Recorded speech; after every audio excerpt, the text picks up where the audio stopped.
Sunday.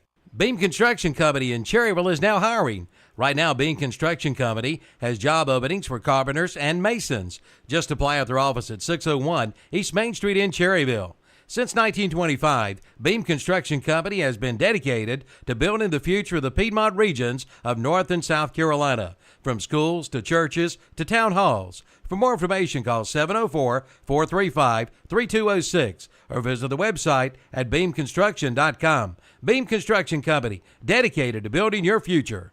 The Suzuki King Quad 100% ATV sale is underway at Full Throttle Power Sports in Lowell. Get 0% financing for 36 months or up to $1,000 in customer cash. And check out the line of Kawasaki bikes. Save up to $2,000 on select models. Select a Honda ATV and get up to $300 in free accessories. Plus, don't miss the Yamaha Wave Runner Best of Show Sales event. Come in for the details at Full Throttle Power Sports, 101 Indian Walk in Lowell. Online at ncfullthrottle.com.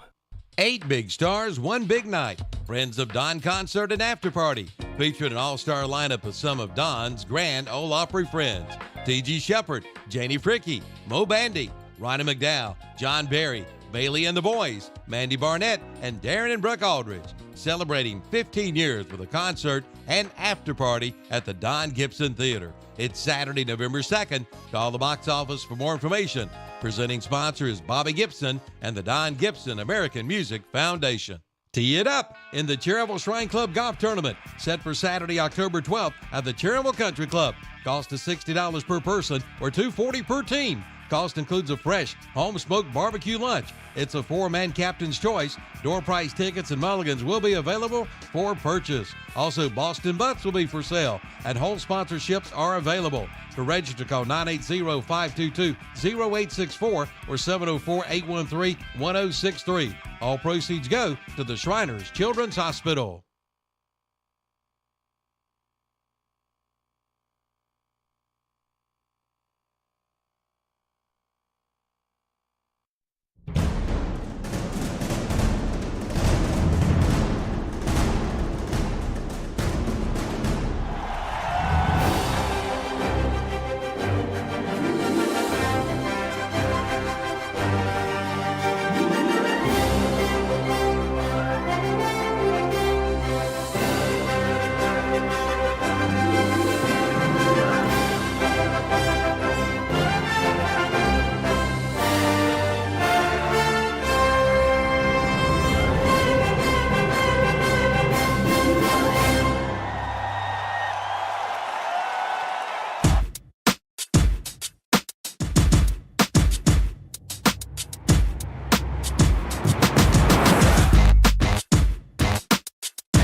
Saturday morning sports talk with Kevin, Chip, Tom, Terry, and JP.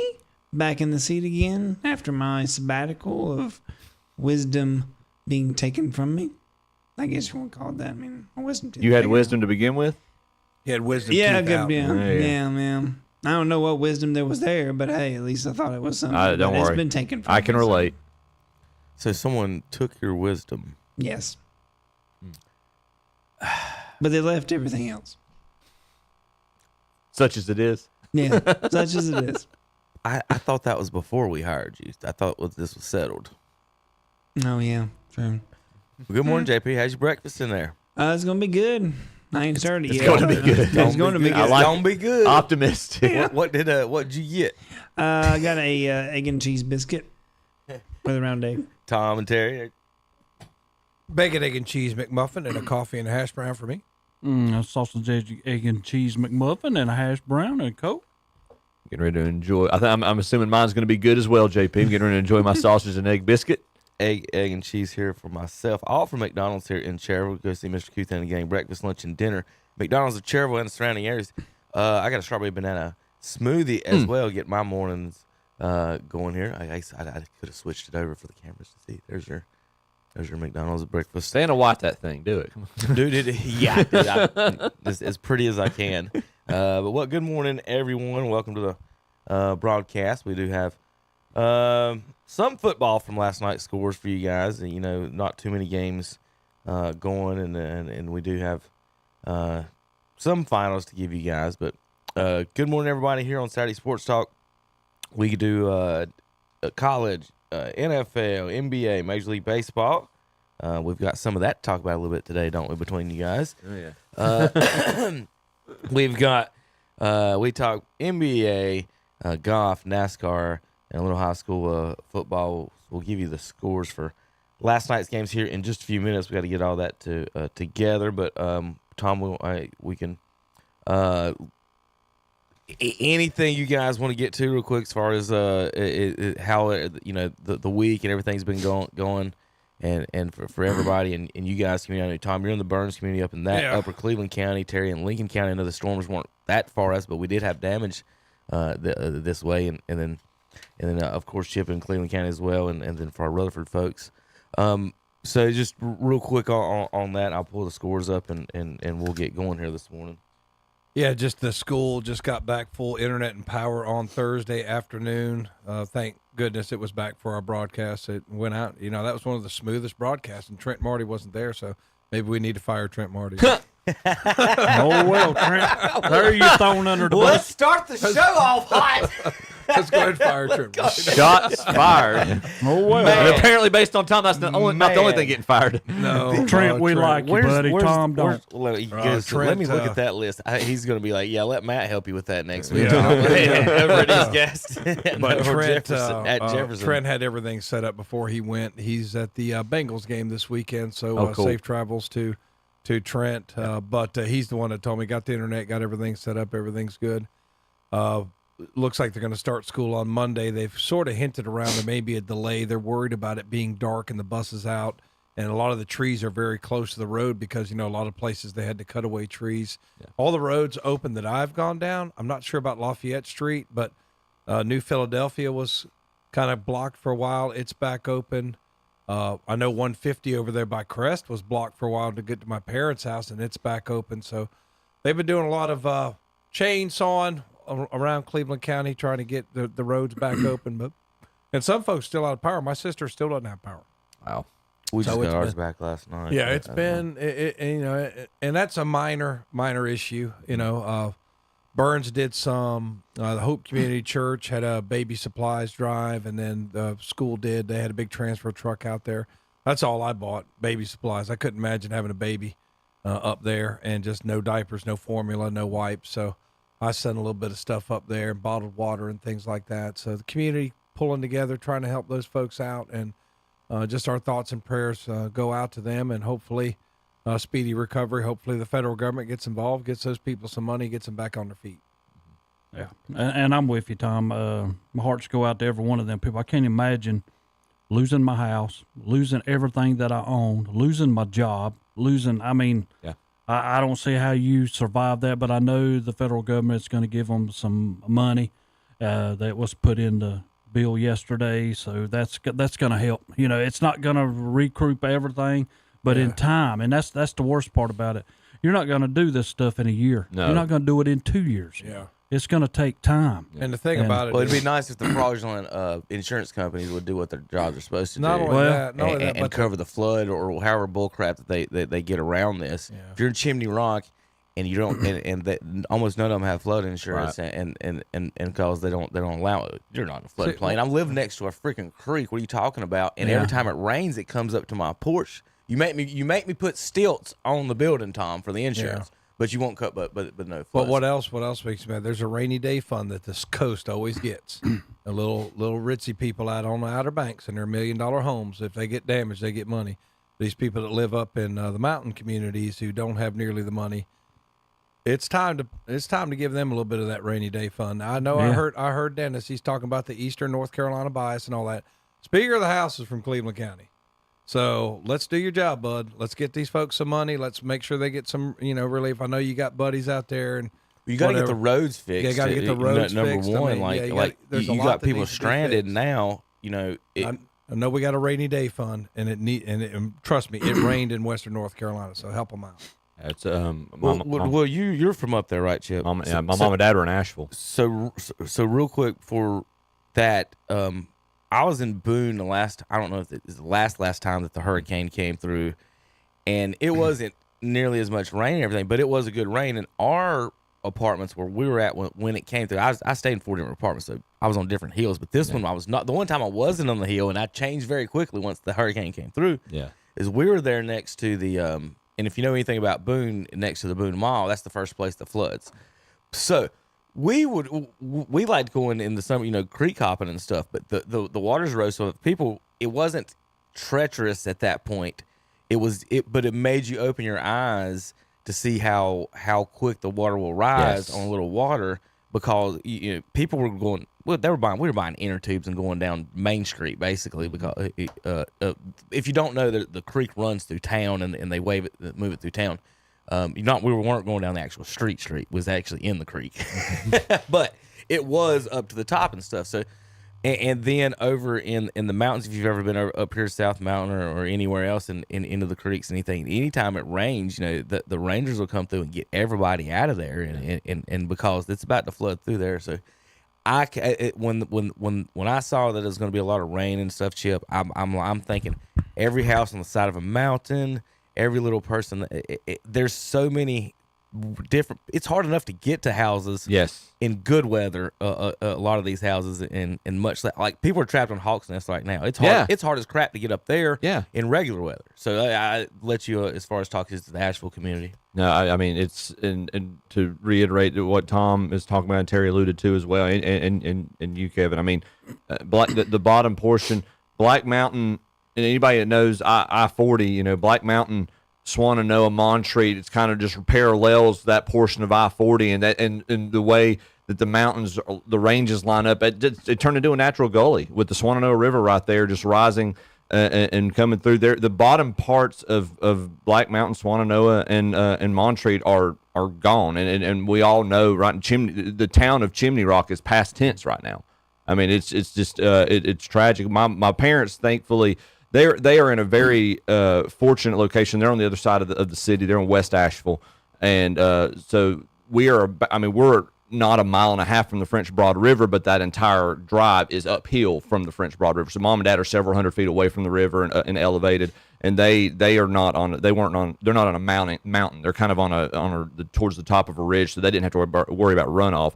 They were very fortunate. Obviously, they had a lot of trees down, but no structural damage. And then as soon as 26 opened, they had no power. They got back home yesterday. They do have power. They do not have water still. They said, it could be, City of Asheville said it could be a couple weeks before they get water back up to its residents. So mom and dad went up just to check on things, and they're probably going to come back down to Falston and stay with my sister and my brother-in-law. They went to and Joni and Kevin were without power. They got power back yesterday, I think. And they're right. The stoplight there in Falston, they're not a mile from that. So, but it was mom and dad went down to my oldest sister's in Waxhaw. That's where they were all week, basically. But I woke up, and Tom and I actually, ironically, live fairly close to each other. I woke up 3:30, 4 o'clock in the morning. I'm sure your power was flickering, same as mine was. And speaking of baby, my wife's sitting there trying to nurse a 2-week-old, and I'd take the smartest thing that my wife did, and completely unrelated. We were in the hospital. She never did this with any of our other 17 kids, but we're in the hospital, and she's supplementing, and she was like, I'm going to try to see if Rylan will take just room temperature water with this formula. And she got Rylan to take room temperature water, and we were able to do that, and that was before the storm ever came. So we didn't have to have the stress of trying to heat a bottle in the midst of having the power out, which was a God thing. And I think the good Lord Lindsay thought about that. That just was one less thing to worry about. But I remember waking up at 3:34 in the morning, and the power flickering, Thursday night, Friday morning. I looked at Lindsay and I said, we're going to lose power. I'm not worried about that. If we get, and I had looked outside and seen the trees. I said, if we get out of this without any structural damage, it'll be a miracle. Fortunately, I think we were probably the most fortunate house on any two streets near us. It looked like a tornado or looked like a bomb went off. I talked to my dad yesterday when they got back into town to Asheville. He drove by where the French Broad River was, and he said, Chip, I hate to use this comparison, but he said when I looked at it, it reminded me of pictures of Hiroshima or Nagasaki. He said that's how bad the damage was and how high. I read a report online where the French Broad usually crests about 1.5 feet, and last week it crested like it's some over 20 feet.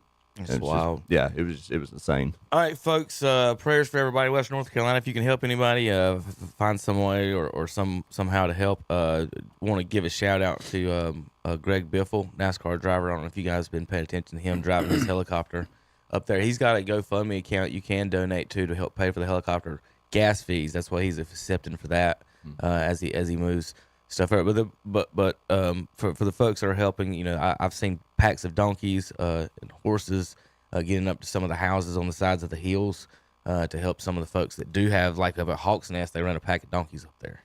Wow. Like to take some supplies. So I can't imagine, for everybody up there, prayers for everybody. So with that said, we're going to move on to our morning sports show here, guys. That we weren't here last week, so we didn't have power here at the station. Finally got it here in the middle of the week, so we're ready to go and help guys get any announcements and stuff. We are taking any announcements for anybody that do want to help out in any way. So let's go ahead and get to our scores from the last two nights, Thursday and Friday night games, and then we do have games for today. So I'll let every time I do this, whether it's you three, I'll try not to complicate it. It's not okay? even you three, Dennis and Shannon, and then Steve and Will. No matter how I do this, I get fussed at for whatever. I got it, Kevin. So Terry, you want to them organize all. this, Terry? I'll do it all. Terry wants to do y'all it all. just listen. Okay. No, I'll go ahead, Tom.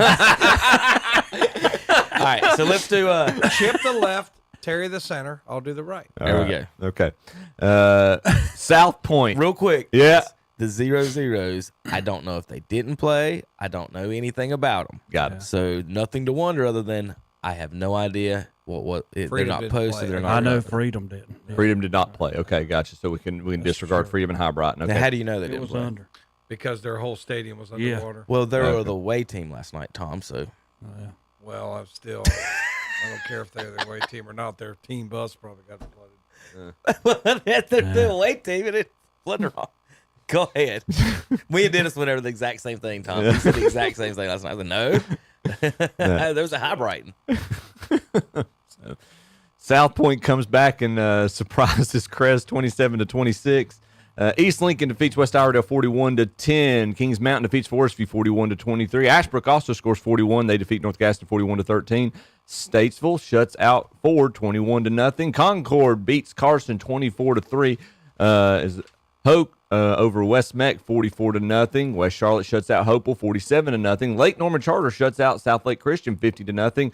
Hunter Huss 46, Kramer 21, and Mountain Island Raptors defeat Winston-Salem Prep 40-8. Yeah, and it was Burns 48, Bessemer City 0, East Gaston 28, Cherryville 6, Shelby 77, Highland Tech 0, Community School of Davison 14, Winston-Salem Carver 6. It was Monroe 34, Forest Hills 9. It was Forbush defeating Elkin 22-21. East Surrey no trouble with Wilkes Central 61-14. It was North Surrey over North Wilkes 52-13, and a lot of games are scheduled for today. Would be Lincoln and Bandy's, Hickory and St. Stephen's, and Bunker Hill comes to West Lincoln. All right, so we've got Christ the King defeats Pine Lake Prep 25-20. Mount Airy over East Wilkes 28-13. North Stanley defeats Union County Cardinals 21-7. Starmount blanks North Stokes 65-0. Corvian blanks Bishop McGinnis 42-0. Mountain Heritage and Owen did not play. Robbinsville defeats Cherokee 46-16. Is that a true score? Andrews defeats Swain County 2-0. That's what's posted on Max It's Preps and everything. Probably a forfeit. Yeah, two run homer by Andrews, and they defeat Swain County. Surely to goodness. that's North not right. Lincoln will play on Tom, Monday against correction North. on that. That was a passed ball. The 2 runs scored from 7. Okay, all right. So North Lincoln and North Iredell will play Monday, as will the Moonshine Bowl with Wilkes Central at North Wilkes. Thomas Jefferson and East Gaston will also play Monday, and the Community School of Davidson and Mountain Island Charter will also play on Monday. So Monday Night Football coming to And Saturday yeah, night football. and Saturday. So go see a game somewhere, guys. No lie. And, I guess when I look at these scores, y'all, and it just A lot of shutouts yesterday. well, Chris, I don't know what to say about that. I mean, you got the game under control, and then you absolutely get. I Do mean, you? I know it's hard for Crest fans to, but you gave one away. That's exactly what you did. You gave one away. They know they did, though. They know they did. I mean, Listen, that was Terry, I told you the story about me leaving and coming and then blowing it. Not only did I do it, I already did the top 10 before I walked out the door. And Oh, Crest- Kevin, I had no. Crest at number 1. Was in the top 10 if they had won that game, and South Point would have been 11. So now, How's it look now?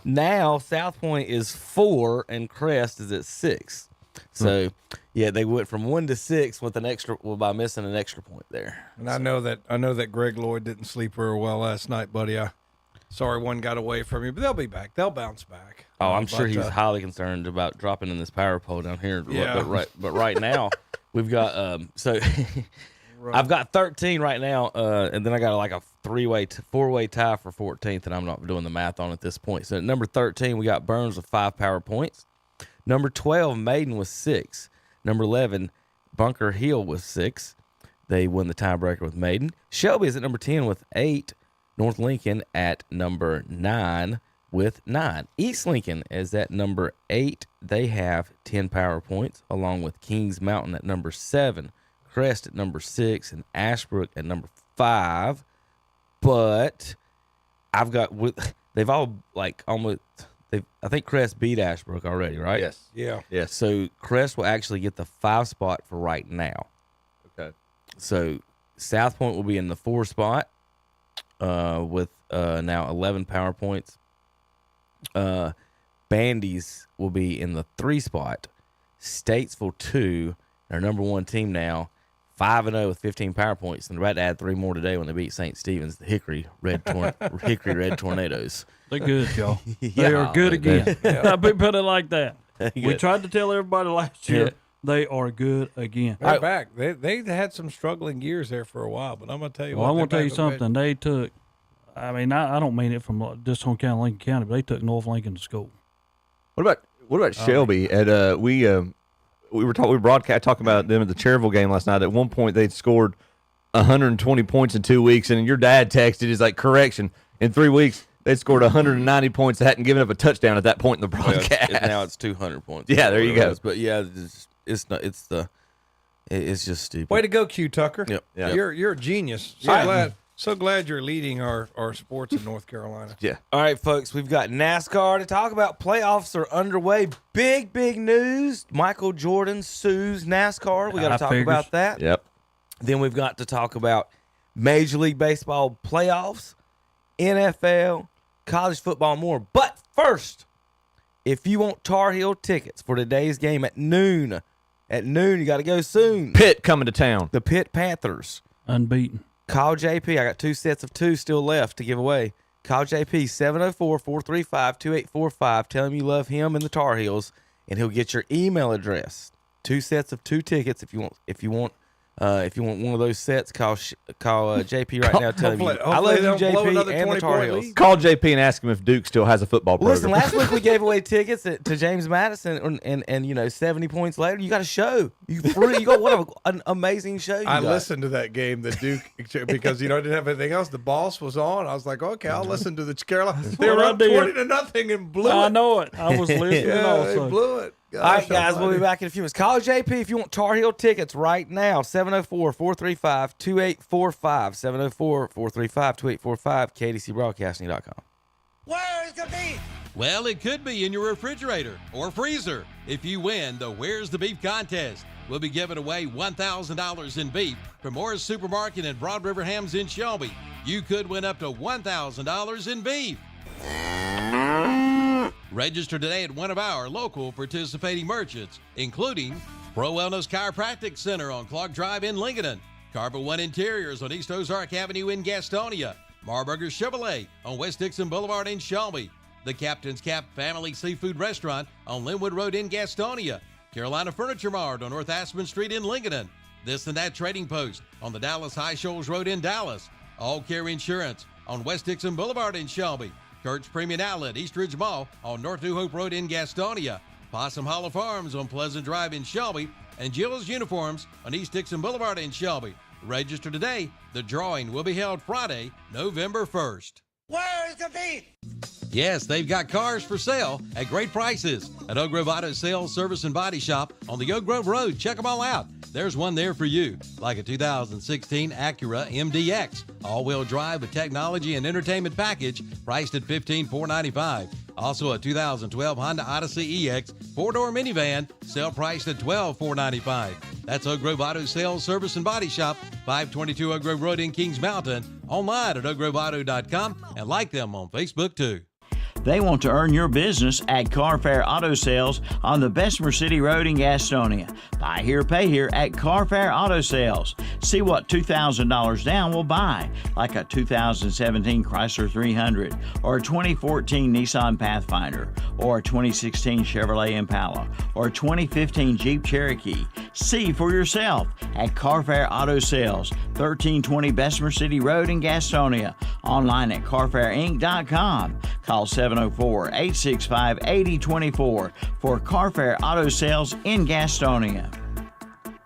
Join us for our live Sunday morning worship services on WHS. It's the Sunday morning worship service from Calvary Baptist Church in Shelby, and on WCSL, it's the Sunday morning worship service from First Baptist Church in Cherryville.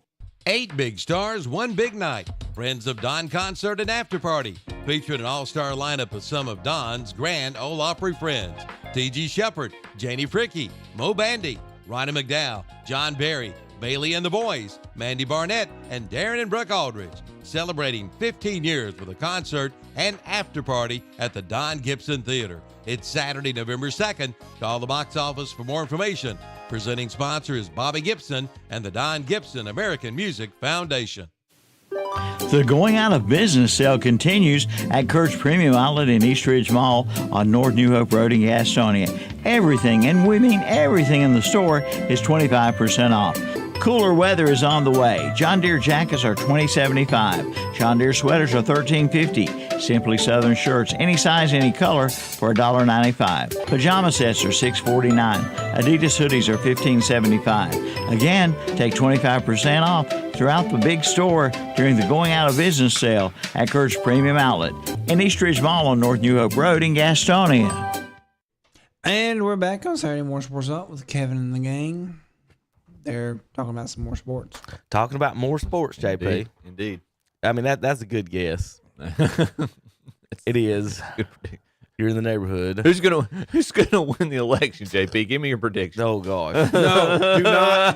No politics. Don't go there. No. Don't go there. There's one thing I don't talk about. I and didn't want you to definitely actually pick somebody. I just wanted you to say one of the two parties. One of the two parties. You're going. No, not JP. No. Smith and Prather will win the election. There you go. All right, a couple of news and notes. I do want to go through some stuff here on the Twitter that we missed some stuff here from.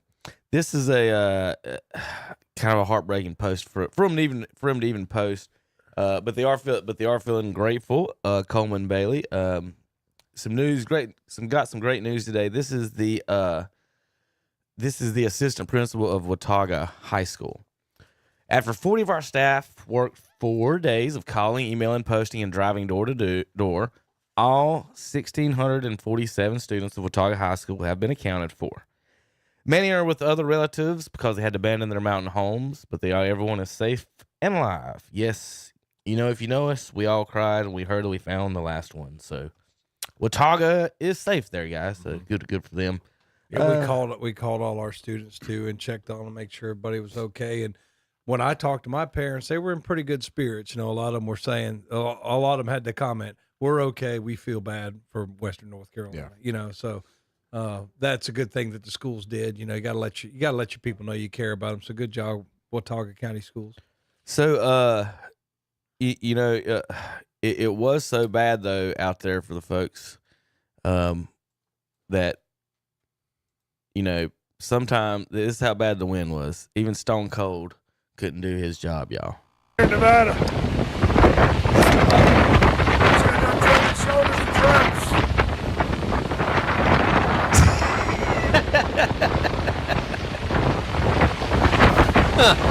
Stone Cold didn't get a lick of thirsty. any liquid on his face trying to drink his beers. Gracious. But a little windy there for where he was. Let's see. That one's funny. All right, so we got NASCAR, Terry. This isn't. Wait, we gotta play this. Let's see. This is Terry's favorite driver, Kyle Busch.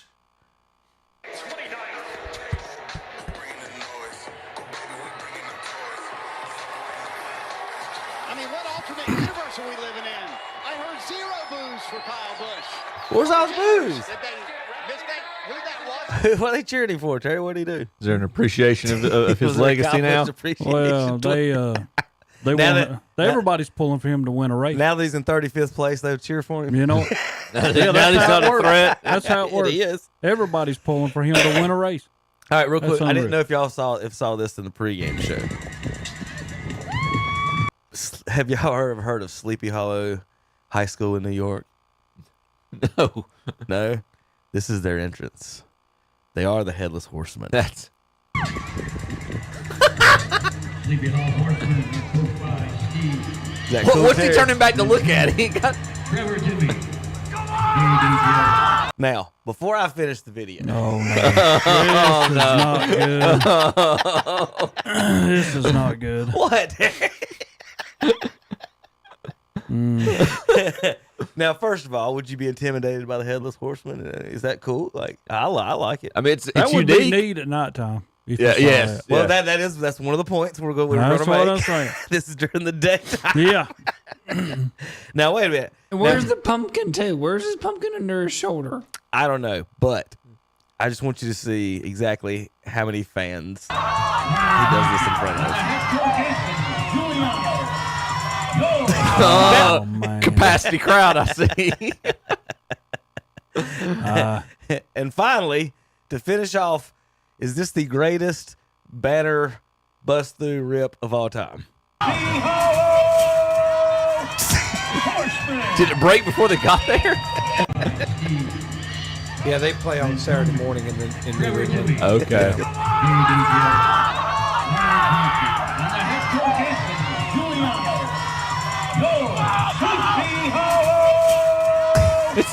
That thing was 3/4 tore or more when they run through it.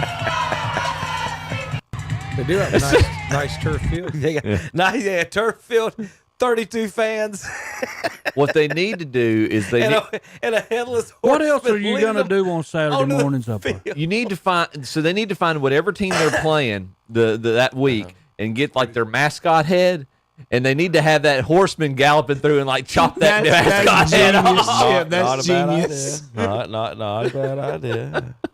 All right, so What in the world? all right, Terry, back to NASCAR. I did have that one real quick. All right, so did you see the Josh Berry incident on the Xfinity race, Terry? No, Okay, so I did not have no power. Kind of. Okay. I mean, I could have listened to it probably. first lap, okay, he gets spun out. Tires go down. Someone spun him out, right? He didn't wreck. He didn't hit anything. He didn't do anything. All it had was flat tires. NASCAR ended his day. Rodney Childers is livid that they can't. They come and towed him and didn't bring him back to pit row. They're asking him to take him to pit row and on stuff on the radio trying to get him in. And you know where NASCAR takes him?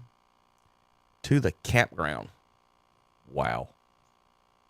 Did they give That's Josh Berry taking a picture at the back of his car where they dropped him off in the campground. Did they give an explanation? If you're involved in an accident, they will not let you refill your tires. If you have to be towed back. The rule is if you're involved and you have to be towed back. But if you spun yourself and have to be towed back, you can put air in the tires. But if you're involved in an accident and have to be towed back, no matter whatever the reason, that makes no sense. You're out of the race if you have to be towed back. I can, if you can't drive back, I understand I every bit of understand that. that too. I was getting ready to say. Yeah, But- I can but understand that but because we- that's why you're out there. You should not be I helped. think if you're towed, you're done. Yeah, I Yeah. agree. But now, Terry, they tow people. If he would have spun himself again and then lost all 4 tires, he got the same tow, and they would have let him replace him. But he got bumped from behind and spun out, didn't hit anything again, lost his tires on lap 1, and his day was over. Then you do 'cause of the like tow. everybody else. You go back on your rims and do the best you can to get there. Well, that's what Rodney's like. We could have done that. We could have done all kinds of things. You don't remember this new tire that we talked about a few years ago. That this is a huge issue. It's only very, very thin, so it goes flat extremely. This hasn't been an issue in the past. They could drive back on their. You've seen them rolling on their big old flat tires. They can't do that with these and these rims. They made the rims to the rubber. So that's one of the design flaws in this car that I think that They will let you ride on the rims. Well, if you can drive it back, you would destroy the track. Would you not? No, if you get down, come they're on, not Tom. on the track. Yeah, If you get Come on on, the, you get on Tom. the apron, that's what I was saying. Who cares about the apron? Yeah. But that's not. It's not. That it's been a thing that in the past you can drive it back or like. But I agree. The rule, the thought is the tow thing. Yeah, if you get towed back, but that they were pretty livid. I know if you run out of about gas and they put you under red and all this stuff and you can't get it started, then they're going to help you because they're the ones that put it under red. I understand every bit of that, but on that, I mean, I can vouch for why they did that. I mean, really. But now in this last week's race with Kyle Busch, I'm telling the guy that was in front of him that wrecked him, get out of the way. So this is. You have such a redneck mindset towards racing. Get out of the way! I'll knock you out of the way. Well, Kyle Busch is getting ready to put this guy a lap down. Terry, This guy gives him Terry. like an inch. Get out of the way! 1 inch to go around him. And he's gonna hit getting ready you. to go a lap down. Get out of the way. Everybody's supposed Kyle to just get out. Busch. Whoever No. Terry pulls for, No. just get out of his Kyle way. Busch would have won the race if it wasn't for that guy wrecking him. All right, He's leading it. so here's Josh Berry. Here's Josh Berry's man. 1 lap in the race.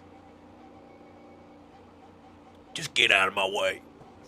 Well, first of all, Josh Berry shouldn't have never been starting this far back, so this is his own fault. All right, so I'm saying. That's his What'd I own tell you, fault. Kevin? He's like this every week. Well, Well, I about know. NASCAR. Look All right, where he's all right, at. all right, watch. Let's start in the back. There ain't but one guy behind him. Shut probably. up. I'll get ahead.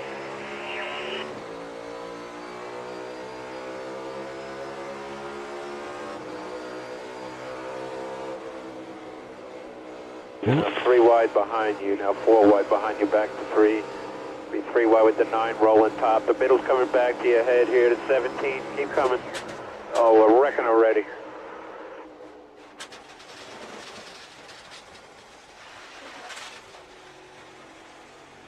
Got clipped in the right rear there. Thanks, I noticed. I got 4 flat tires for sure. Other than that, I don't really know. Well, then drive it. 10-4, will it move at all?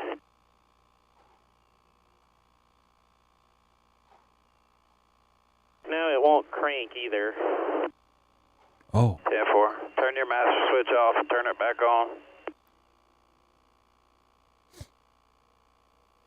And remember, this don't just relate just to the Xfinity series. This is all the series. Yeah, it same is. rules and everything.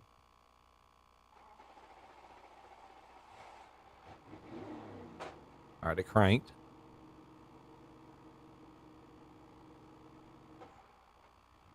It seems like everything looks okay as far as the body and all.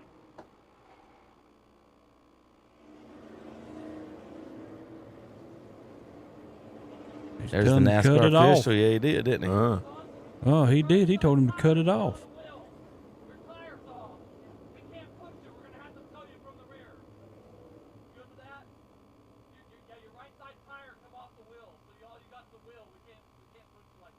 Wait a minute. So that Now I have a difference of opinion here.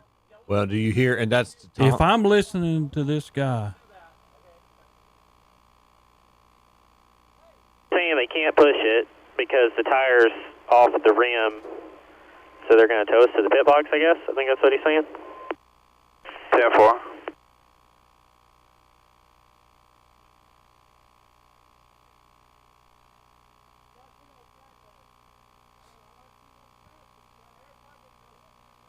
I'm gonna get Rodney's comments here in just a second that he said it on Twitter. But what happened?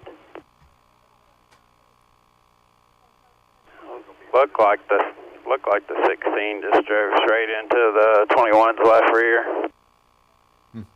Yep. Got the other jack for the back. Well, now they're taking me in the infield, so they might get the last lap. Okay, let's go back to that. Good thing I didn't get out.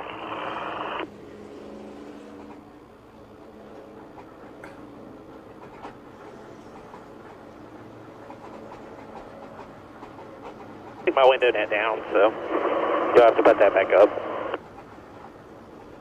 All right. Be ready with getting it up off the ground here. Make sure we got the other jack for the back. That's Rodney Childers. Well, now they're taking me in the infield, so they might get the last lap.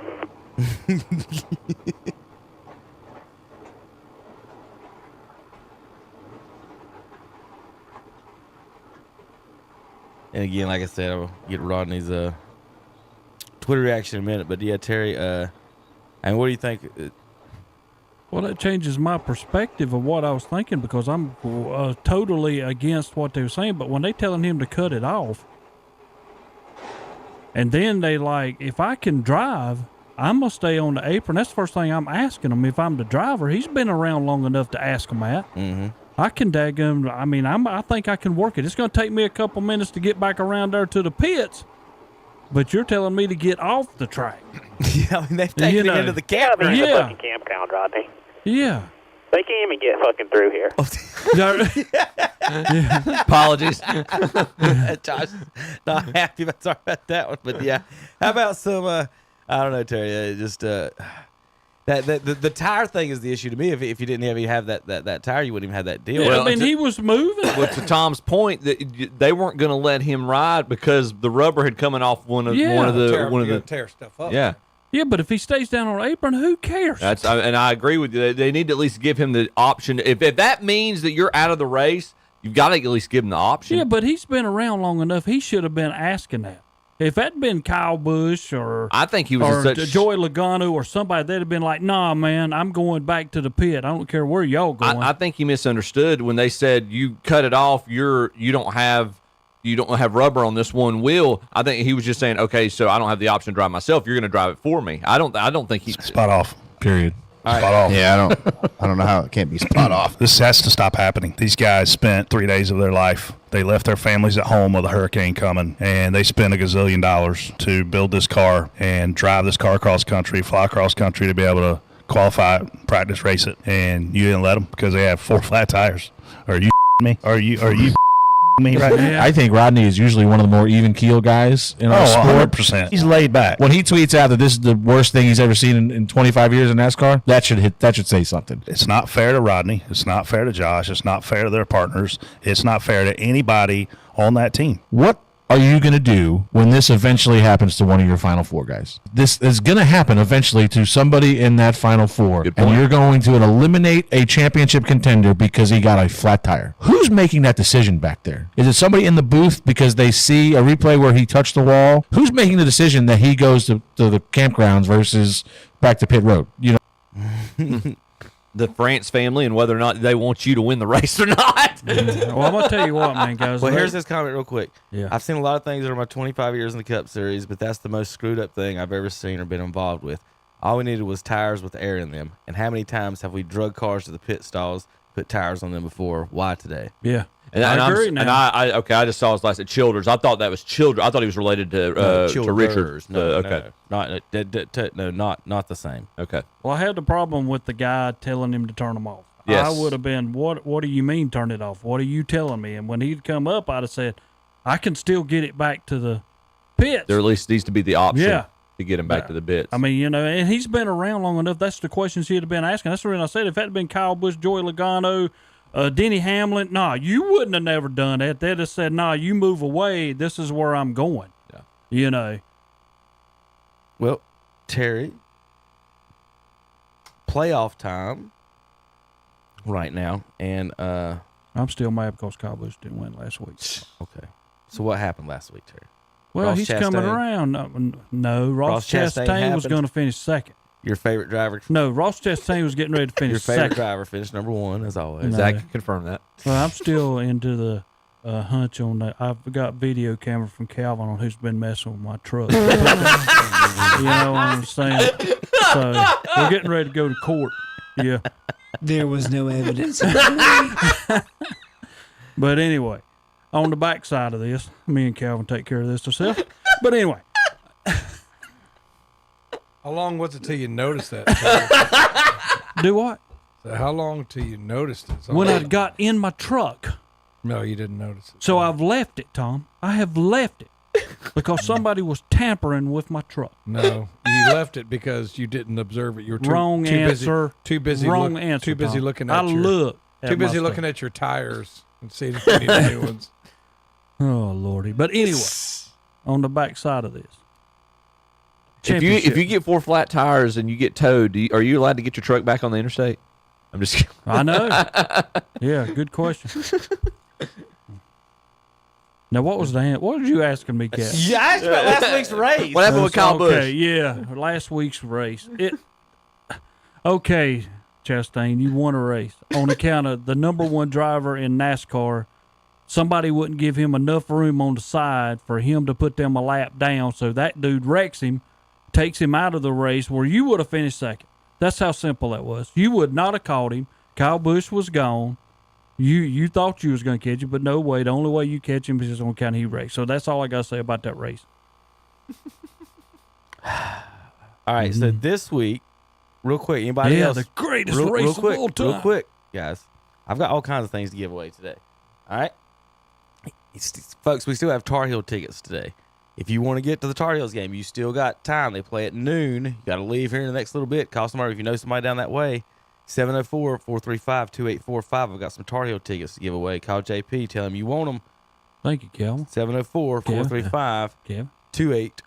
2 sets, people. Well, I like that because he said if you know somebody down that way, because we can, they can still it's just make it. emailed. Yeah, it's just email there tickets. You don't have to pick them up or anything. You just got to. Some people just got to get in the car from and here. go. No, Yeah. if I know somebody down there, I'm calling them. That too. Here you go, buddy. Absolutely. So if you know someone down not listening to the show that are going to need tickets to the game, let us know. We'll get them out to you. We got 2 sets of 2 Tar Heel tickets right now. 704-435-2845.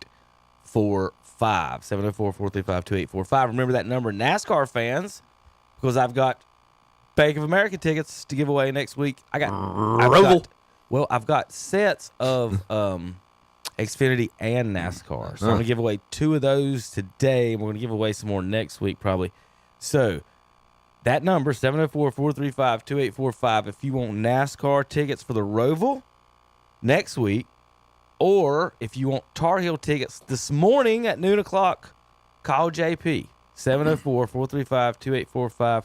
Tell him you love him. Say, I love you, JP. I want NASCAR tickets. That's all you got to tell him. I love you, JP. I want Tar Heel tickets. And he'll get your email address, and we'll get them out to you, folks. 704-435-2845. NASCAR or Tar Heel tickets this morning. All right, Terry, they're at Talladega this week. You want to watch? That's right. It's the greatest thing of all time. Heck yeah. That's what you like, man. Talladega, Daytona, Atlanta. That's all you got to do to me, and you got me qualified in to watch. Oh wow, that's it. He's into the chase, in the playoffs. I ain't in no dumb chase. I just want Kyle Busch to win a race. Then I can send Tom a text saying, "Looky here, big boy. About time. It's due." He's not going to win a race, Terry. Him and Richard Petty are tied with 19. I think it's going to be he's in Jimmy Johnson territory now. I don't think he'll ever win another Who? NASCAR race. Who? Who? That's such an insult to Jimmy. It is. I'm sorry. Like, what the You're hell? right. You're right. You're right. Maybe Rusty Wallace territory. Yeah. Oh, Yeah, gosh. yeah. Rusty Wallace. That's exactly who he's close You're by. talking about He's out there, but he's not going to win another number race, is one, what the I'm king. saying. King, Kyle Busch. He's not the king. Last time I checked, the king is not Kyle. You can't Busch. just steal people's nicknames. Yeah, you can't. Yeah, yes. You just wait. In a couple weeks after he passes him, the king is going to take his hat off. I'm sorry, and give it to passes him what? He's going to take his hat off and give it to Kyle Busch to put on. I'm not even. Because they both have won races for 19 seasons in a row. Yeah. And if Kyle Busch wins one this year, that's number 20, so he passes the king. The true king won many more races in that 19-year span. But he had multiple, like we went over before 2 weeks ago, multiple chances to win races. Way more than Kyle Busch has had. And he did win more. I think he's won twice as many races as Kyle Busch has won, actually. Well, does Busch got his championship? Yeah, he's got 2. 2. He's only 5 behind. 2? Yeah, he's got 2. NASCAR? Whoa. You count Xfinity? Yeah. All right. I don't know about fake that. news. Hold on. We're Kyle gonna. Busch? How many's Rusty Wallace got? Rusty's got 1. But I guess Rusty Wallace, right? I looked at all-time wins. Kyle 63, Rusty 55. Almost Kevin Harvick's the only driver between the two. So, yeah, nailed that one, Terry. Good. Yeah, no, actually good game. Rusty was always crying, though. You know, I mean, That's my dad. My dad said the same thing, Tom. He's always he hated listening to Rusty Wallace get interviewed. Like, I tell you one thing. Because Earnhardt and Waltrip were wrecking him. How many championships he got? Who, Wallace? No, we're talking about Kyle Busch, man. All right, I'm going. Hold on. I'm looking. Okay, I'm waiting on you. He's got 63 wins. He's behind Earnhardt, Yarborough, Jimmy, Darrell Waltrip, Bobby Allison. But we're Jeff not Gordon. racing. Kyle Busch has 2. Jeff Gordon, David Pearson, and Kyle Busch won Rich- 2015 and Richard Petty. 2019. Oh, well. There you go. Oh, well. The facts check over here is checked again. It is confirmed. Tom. Is that what? Oh, that's. I wasn't going to say anything because I didn't know. I wasn't. I don't speak if I don't know. All right, Tar Heel tickets, NASCAR tickets, 704-435-2845. If you want them, call them right now. KDC Broadcasting. We're going to be back in a minute. We got to talk Major League Baseball playoffs. We've got bad picks from 2 weeks ago, college and NFL style, Them Kansas City Royals. and more coming up on KTCBroadcasting.com. The NASCAR Cup Series. 38 teams ready to also go into action. Playoffs round of 12 faces one of its toughest tests. Turn number 2, Denny Hamlin is around. He does a smoking 360-degree spin. At Talladega Superspeedway. Here comes Chris Buescher challenging inside. It's the Yellowwood 500. Sunday at 1 o'clock on Carolina Country WCSL. 92.9 FM, 1590 AM. Online at KDCBroadcasting.com. Once upon a time is right now. Escape to the Renaissance Festival, a time-traveling adventure. Huzzah! Saturdays and Sundays, now through November 24th. It's time for the Renaissance Festival. Shopping, food, men in tights. Hi. Enjoy foolish good times at the Carolina Renaissance Festival. Time travel to a land of legend. Jousting knights, mermaids, fairies, dragons. Oh my! Join the damsels and brave knights at the Carolina Renaissance Festival. Eat, drink, be merry at the Renaissance Festival. Presented by Pepsi. Tickets limited while supplies last. Online only at renfestinfo.com. Don't miss the jousting, feasting, and jesting at the Carolina Renaissance Festival. It's a royal blast. Don't miss the Renaissance Festival! Sponsored by Visit Lake Norman. Visit Lake Norman, the lakeside of Charlotte. Huzzah! Don't miss the Yamaha Let's Ride sales event at Full Throttle Power Sports in Gastonia. Now financing as low as 5.99% on 36 months with approved credit, and save up to $3,000 on the off-road Kawasaki motorcycles. And choose your Suzuki 800. Lock in your rate and jump on a new Kawasaki 800 with financing as low as 1.99% APR for 36 months at Full Throttle Power Sports, 100 Indian Walk in Lowell. Online at ncfullthrottle.com. All across the Tar Heel State, this is Carolina football. And he fumbles the football. He's hit and loses it. And the Tar Heels have it. This is the home of Carolina football. The foot race, 30, 20, bye-bye, one play, touchdown, Carolina. Catch live coverage of the Tar Heels all season long, right here on your home for Carolina football. On the Boss, WHS, and Carolina Country, WCSL. Join us for our live Sunday morning worship services on WHS. It's the Sunday morning worship service from Calvary Baptist Church in Shelby, and on WCSL, it's the Sunday morning worship service from First Baptist Church in Cherryville. The going out of business sale continues at Kurt's Premium Outlet in East Ridge Mall on North New Hope Road in Gastonia. Everything, and we mean everything in the store, is 25% off. Cooler weather is on the way. John Deere jackets are $20.75. John Deere sweaters are $13.50. Simply Southern shirts, any size, any color, for $1.95. Pajama sets are $6.49. Adidas hoodies are $15.75. Again, take 25% off throughout the big store during the going out of business sale at Kurt's Premium Outlet in East Ridge Mall on North New Hope Road in Gastonia. And we're back on Saturday Morning Sports Out with Kevin and the gang. They're talking about some more sports. Good morning, JP. Good prediction. What do you predict this time? Telling you, he's a good fact checker. He's good at that. He's, like I say, just nails it. He did. Just nailed it. We're talking about crushed more it. That's what they say, right? Crushed it, yes. That's Yeah. right. That's what the kids Crushed say. Well, here you go. Here's your nice little neat statistic. The Tigers' 26-man roster salary is $18 million. About that. Houston Astros' Josh Hader, $19 million. So what happens is these young, hungry players It play is. for like Detroit, Kansas City, Cleveland. They have good runs, and then they go get paid. Yep. I mean, it's obviously like the Correct. American League Central is the farm system for the American League East, Yeah. and you know some of the teams out west. That's it's just like Lindor for Cleveland. Yep. Oh, it's time to get paid. I'm going to go to the Mets. I mean, that's just what they do. I mean, CC Sabathia went to the Yankees and got paid. I mean, so I mean, it's just Cliff Lee went to the Phillies. right. Yeah. Cliff Lee went to the But- Phillies. Yeah. The only thing that's to me that's helping this now is these long-term contracts, like Bobby Witt. He's with Kansas City to 2037. I'm telling you, the guy that I like, or I like the Braves' philosophy. They're trying to lock up and pay, and it's an advantage for both sides.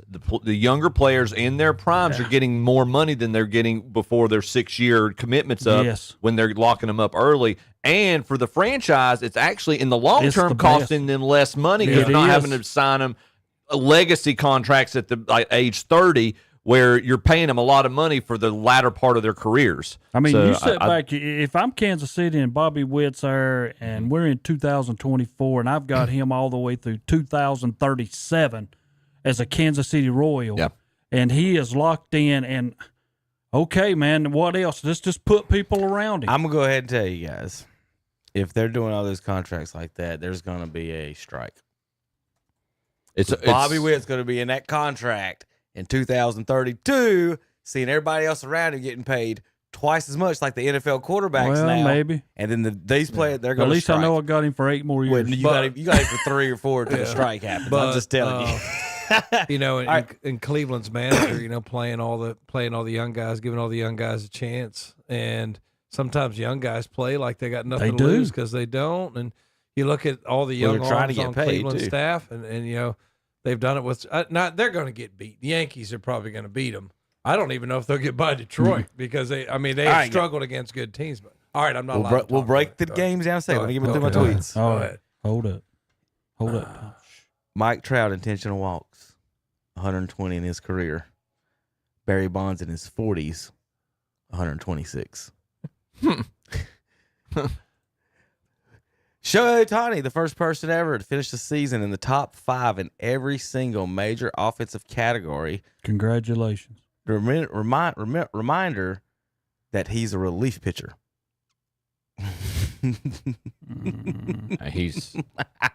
He's getting up there into not He rarefied quit air. pitching and did something no one's ever done in baseball history. Yeah, he's Okay. the greatest player we've ever seen, Terry. Yeah. If that's what y'all want to say. I mean, he's in the conversation. He'd be in the conversation, I'd say but he's he'd be way down the conversation. Huh? We act like what this guy's doing is something nobody else can do. It is. No, it's not. No, it's not. No, it's not. There's nobody in the history of the game at the major league level who's pitched like he can, hitting like he Hey, can, what you looking base for? running like he can. And wait a minute. Babe Ruth. Minus the base running. Yeah. Ruth set the standard for a long term, and he pitched decently for the Red Sox for you certain know what's amount of time. happened here, and That let's was just put this 100 in years perspective. ago. It's been Let's 100 put this in years. perspective. Yeah, I am. It's been 100 years since Yeah. someone has ever done this. This guy's doing something as a pinch hitter. What are you talking about, Well, pinch hitter? Well, he's That's a what DH. As a DH. But he's a pinch hitter. He's hurt. You know, but he can't pitch no more. I'll give you a little credit. He I'll does give, not play He's not in the outfield field. no more. I will give Terry I points mean- on the DH.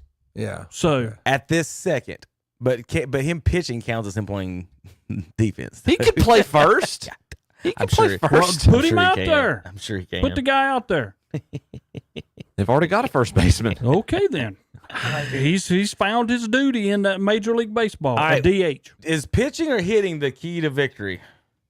In postseason, it's pitching. I'd argue pitching because pitching succeeds Yeah. 7 times out of 10. If that's the argument, then why do hitters get paid?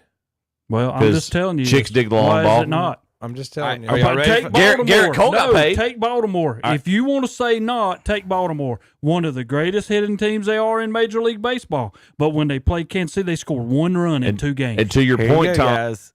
Yeah. The Arizona Diamondbacks scored the most runs in baseball and did not make the playoffs. That's all I got to The say. Seattle Mariners gave up the fewest runs in baseball and did not make the playoffs.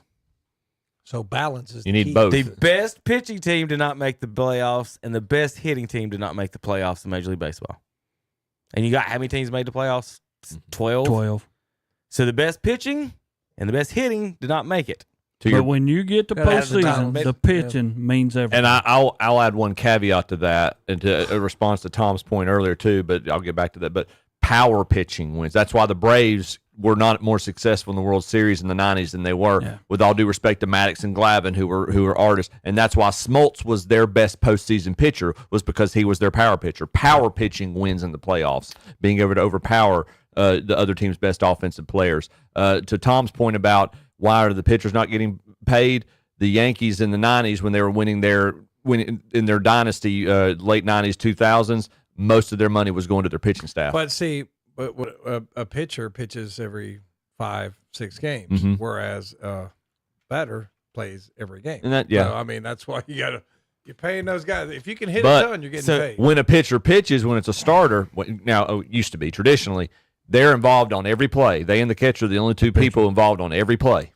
And think about it. When you're the pitcher, every time you toe the rubber out there, you're concentrating. Your focus on the game becomes 99 to 100%, where most of the time it might be 90. And we talked about that's why it's so hard to be a plate umpire. And we talked about it is. We It talked is. about too that they're looking at potentially adding the rule where the starting pitcher has to go 6 innings.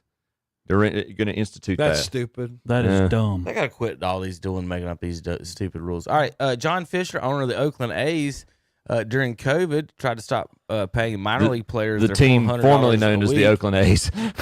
Sin Shu, the Rangers' designated hitter, paid all Major League of the Rangers players in the minor leagues $1,000 each, more than the owner was willing to give the players. Yeah. So there's your A's owner. Hey, you know, they make these hats and they got these cool designs, and sometimes I think things sneak through that they don't check, guys. Mm-hmm. All right, are y'all ready? Oh boy! You want the latest Oakland A's hat? Tom, you want one of these? No. No? Terry, tell me you wouldn't wear that hat on this show. I'm going to be honest with you, no. I don't think. Are we allowed to wear that hat on the show? It's an Oakland A's hat. It says A's on it right there. There's an apostrophe. Look, right there. It's like Bush. Look, there's an apostrophe right Can in the you middle of the imagine hat. how many people's going to say your name? Oh, they're selling this hat. Hey. $36.99. I'm buying one. So they're out of the Coliseum. When are they moving out of Oakland? Where are they going to play? I know they're going to play in Las They're Vegas. moving next to year. Sacramento's minor league park. Right, Yes. right, okay. That has less stands than Shelby Skeeter Stadium. So, but they're moving there and transitioning eventually to Las Vegas. Yeah, Yes. but tell me, Tom, I think in like something, 2 Tom. years. Okay. Well, no, it's more than that, ain't it? I thought it was going to be 2 years. I thought it's like it's a total 2028 or whatever. something. It's a Maybe. done deal, though. They're going to Las Vegas. Yeah, It's a but done why deal. are we going so. to a minor league place to finish? Why don't you just stay there? Because they lease the Coliseum. They probably couldn't come to an agreement on that. Isn't that right, Kevin? True. Yeah.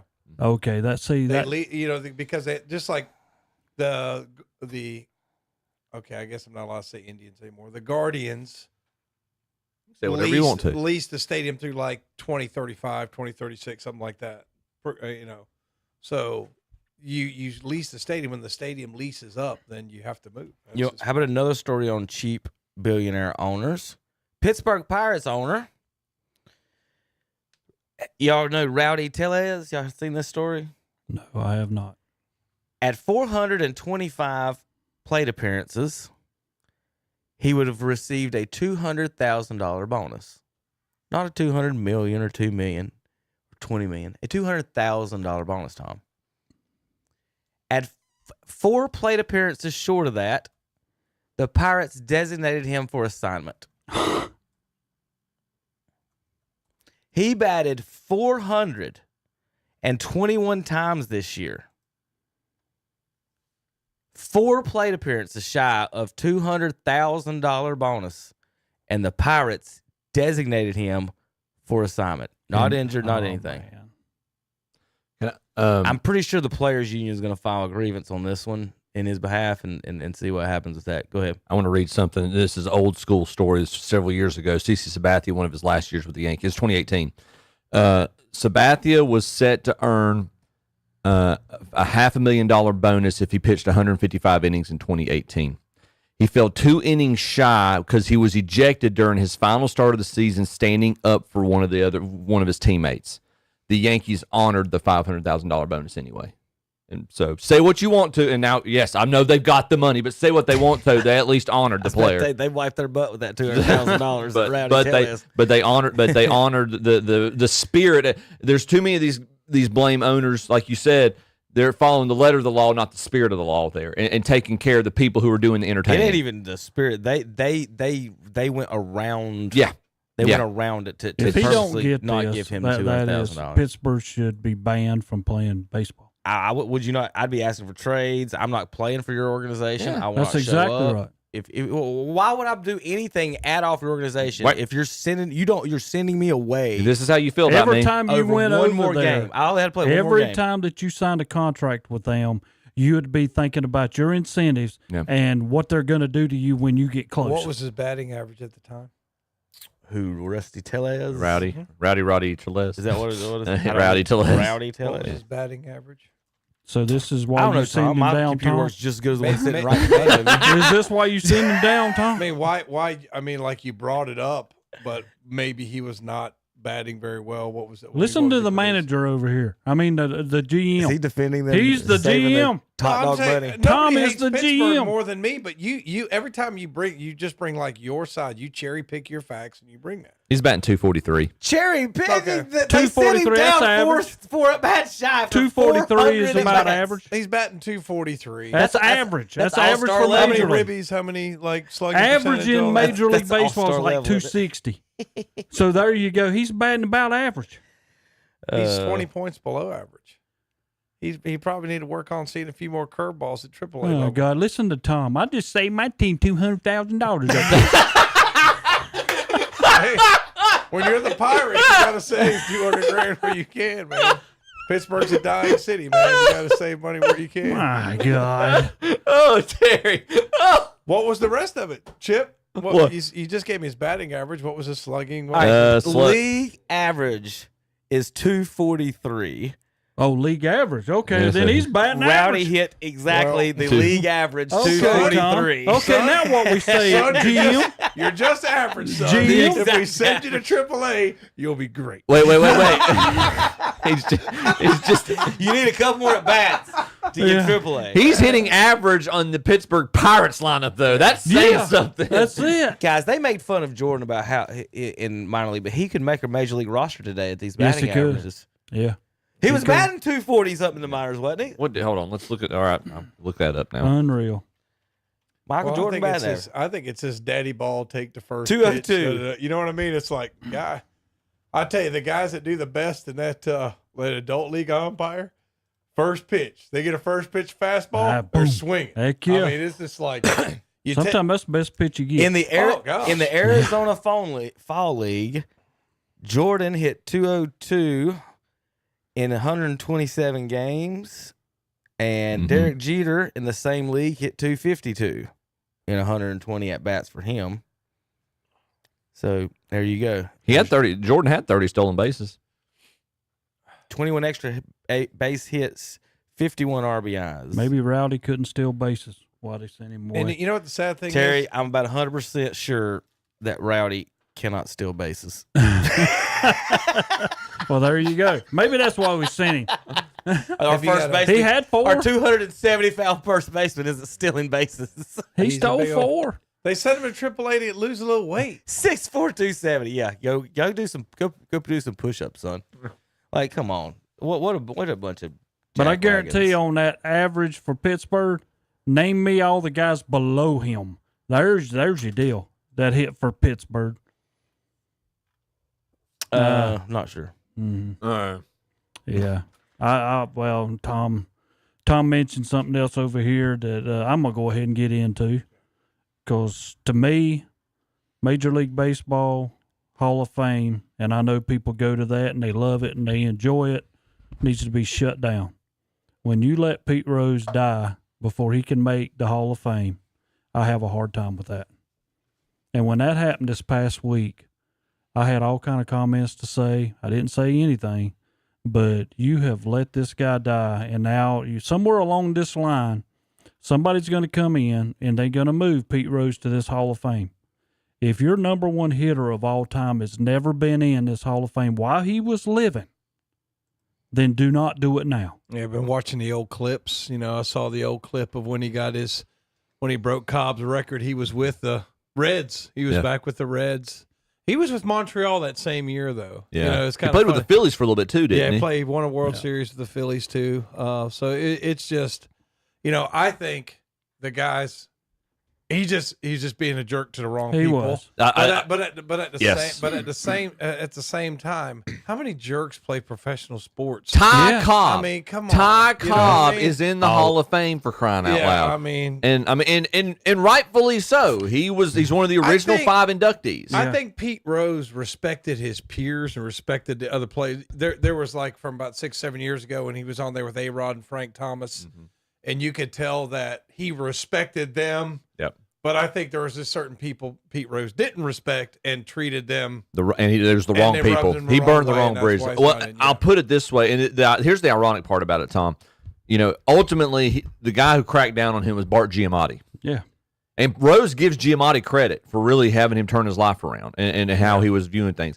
If Giamatti lives, because he died of a heart attack, I think, suddenly when he was commissioner. Mm-hmm. If Giamatti lives, I think he's the guy who bestows the grace on Rose and gives him his penance, gives him his time, and I think he's the one who could really, whoever he names as his successor, says we need to get him in. But especially in the modern, look at all this FanDuel, all this crap. Yeah. That's what I was going to get to. I mean, you got all this stuff now. It's like, okay, evidently the perspective has changed. Now he didn't bet against his team. I don't think. Do we know that? I don't think he. I wouldn't. He's Nobody too competitive. knows. I think he's too competitive. I don't think he would do that. He's just too competitive. The guy played baseball into his mid-40s. Yeah. He wanted to play. He wanted to win. But he wasn't the one out in the field, though. But what I don't understand, if I could talk to him, I'd say, look, man, you did all this stuff.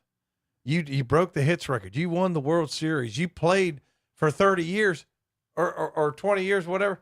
Why would you need that extra thrill of gambling? Why did you need that? Ask Phil Mickelson. It's an addiction, man. Michael Jordan. Yes. But I don't. But see, I'm not saying that nobody else did it.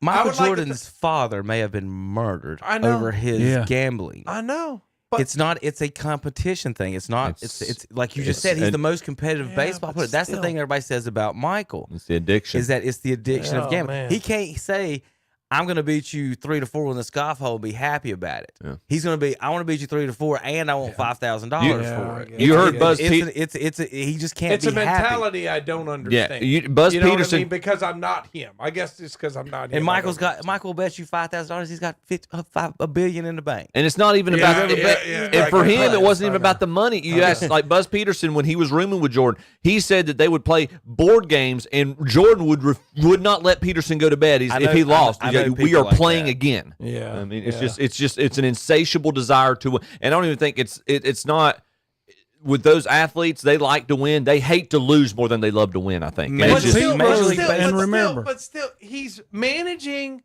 at the professional level. That's the competition. Why do you have to add gambling on top of that? Here's where the problem all come in. When Pete Rose finally, they asked him, and he said, "No, I'm not betting." He couldn't change it because that's what he had said. He had to stick with his whole thing. The dishonesty is probably what got to him as well. That's the biggest thing. Who hadn't told a lie? Oh, I know. Who hadn't told a lie? You and I, to save their own skin. People lie. That's what they do. I'm just saying that he was punished. He was punished for, probably more than anybody else. So I would say they when he hit about 75, 80 years old, okay, it's time to go ahead and let him in. Well, I'm gonna tell you the truth. This is me. Well, I want to go to the Hall of Fame. I do. I want to go. But when all of this come along, I refused. I have refused every time. You're going to go to the Hall of Fame, and you're not going to see Pete Rose. I know. You're not going to see Barry Bonds. You're not going to see Mark McGwire and Sammy Sosa. Yeah. You're not going to see any of that. None of that. That's and the when history you of the game. It's the complete history of the game. Yeah, when and you can't see none of it. take your number one hitter, your number one home run hitter, and they are not in there, I'm not paying to get in a place. Roger Clemens isn't in there. Shoeless Joe Jackson. Like that you can't tell baseball story without McGwire, Sosa, Bonds, Roger Clemens, Pete Rose. Not from that era. You can't tell. Not from that era. Not 90s. You skip 30 years. Well, yeah, I'm throwing Pete Rose in there too. They saved baseball after the players' strike. They revived the sport. Montreal. And if when you sit back and think it didn't, McGwire, Sosa was put on national television. Every time they come to everybody plate. was wrapped up in it. I mean, they were, it was. I want to ask an unpopular opinion. Going back to Rose betting on his team, and this is not, treat me like an ignorant 4-year-old right now, okay? What is the vice? You're a competitive player. You believe your team can win. If you have the confidence that your team can win. What is the vice in being willing to put your money where your mouth is if you're betting for your team? No, it affects your decision making because it affects your decision making. It does, Chip. Now I will say no. Yeah. It affects your decision making. I'm ignorant. Educate me. You here. might put somebody at risk unnecessarily. Okay. Now that makes sense. That's all I'm saying. Okay, that makes sense. It's like, well, this is my really good pitcher. He's only on 3 days rest, but I put $100,000 on this game. So I'm going to put him out there. All right, that perspective makes more sense. I would say that no, and you might say, well, Tom, you're going to do that if you're super competitive. But I think once you throw the money on top of it, I think it might lead you to those bad decisions. Or at least it at least can give the perspective that it does. Because for me, I'm like, you're still going to do everything you can to try to win. Move, Kevin. I'm good. Yeah, you're fine. I'm good. Okay. I was like, you're still going to try to make the decisions to win, but at the potential of risking another play, that's a good perspective. And I would just say, in just around baseball, I think there's a lot of people in baseball that just you could just tell, like when A-Rod and Frank Thomas were talking it's about an 8-year-old clip, but you can just tell they were listening to him talk about hitting, and what he did and how he did it and what he'd change. And he said some cool things like, people try to change your swing. Your swing got you to the big leagues. Yeah. You change where you are in the box. You move up, you move back, you do something different. Then you don't change your swing, And they were just listening to him. It's like, man, that's just great stuff. A lot of, baseball daddies don't talk to their kids the way they need to. I still think one of the coolest clips we saw was the All-Star game at Fenway when they rode Ted Williams out to the middle to the pitcher's mound. Yeah, I and remember you've got that. all those players just enamored, just hanging on every word he's saying. And the people, people actually played the game, were enamored with him. The management, yes, everybody, the suits didn't like him, so they screwed him. Mm-hmm. It was time before he passed, but it's definitely. So my quick points on it, Tom and everybody. Once they agreed to partner with the gambling industry, it should have been over. You're right. Yeah, I agree. Same with Reggie Bush. Same with immediately. As soon as you decided, back his Heisman. Yeah. As soon as you decided to partner with the gambling industry, Pete Rose, you're not. No. Now everybody's gonna say don't put him in the. And now I agree with you, Terry. But the ban was lifetime ban. Lifetime. That's the words. So that's how they're going to get around it. They're going to put him in now, which is it's just like you said, it's just a complete disgrace. Speaking of disgrace, ESPN Jeff Passan, less than 24 hours after Pete Rose dies. Here's his article on ESPN.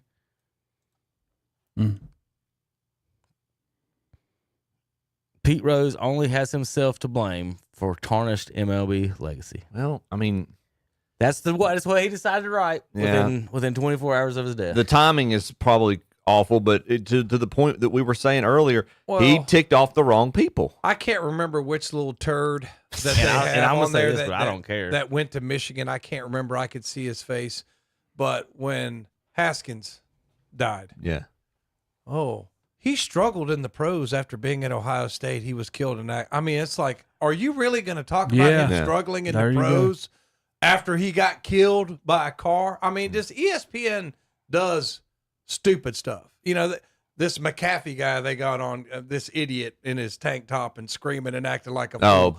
I mean, it's just ESPN does some embarrassing things, man. They must have offered him a lot of cha-ching. I mean, it's just like when I pretty much quit watching ESPN after that. I said, you're gonna talk about this dead kid, how he struggled in the pros after he got hit by a car and was killed. Yeah. I mean, it's just whatever. All right, we've got let's predict these playoff series still left. Padres and Dodgers, Mets and Phillies. Who you got in these, Chip? I'm taking the Phillies because I picked them to go to the World Series, and Dodgers pitching staff struggling. And Padres offense looks like it's humming along. I'm gonna go with the upset, and Padres beat the Dodgers, and then I'll have the Phillies beating the Padres. All right, Terry, National League. What you got in this one? Moses, Mets seem to find out, but Phillies are good, and I'm taking Philly. And the bottom one, I'm the same way with Chip. I'm taking the Padres to beat them. I guess I'm supposed to pick on. And then I am taking the Padres to be in the World Series. I'm taking the amazing Mets because everybody keeps talking about them. So they must be a team of destiny this year. And I'm also taking the Padres. I'm going upsets in both of these. And I think the Dodgers are vulnerable. I really do. I agree. Who you got to finish it? Who do I have to finish it? To make the World Series. Padres. All right, Tommy, break down our Tigers and Guardians. I tell you what, I'm scared to death. And if you look at just look at their games, when they play good teams, they struggle. They lost their last two against the Astros. So I mean, they struggle against good teams. And Detroit, who has more momentum than Detroit right now? Yes. Yep. So I tell you, I know that they're probably predicting the Guardians to win this. So I'm going to be a homer, and I'm going to trust that young pitching staff. And Clase is going to shut them down in a bunch of one-run games. So hopefully they're able to, hold them to 1 or 2 runs because their offense, I'm telling you, outside Ramirez, they've got some others, but they make me nervous on offense, man. So we'll see. Terry? That's pretty simple here when Tom kept on talking. Here. That's what I'm saying. He had to break down 2 teams. He did.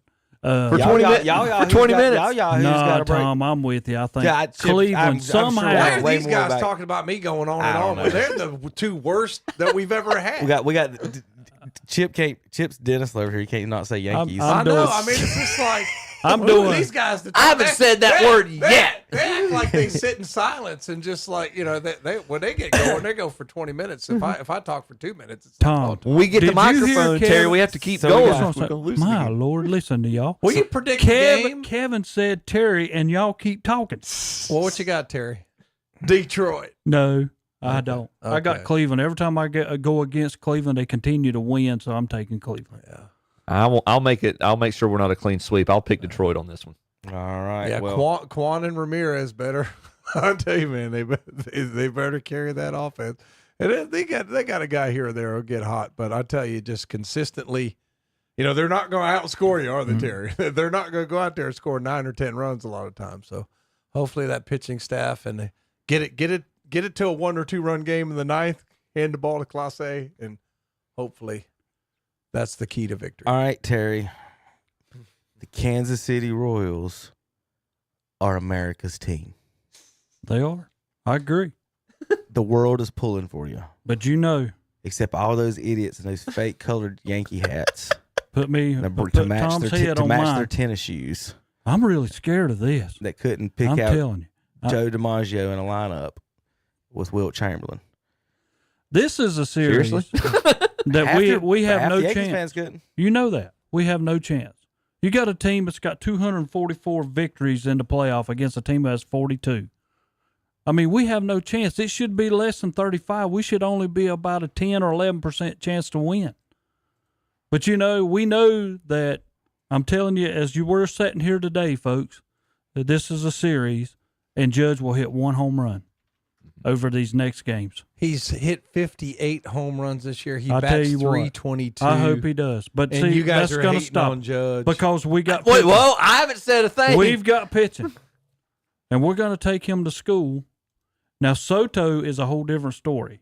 He might be the damaging part that the Yankees have.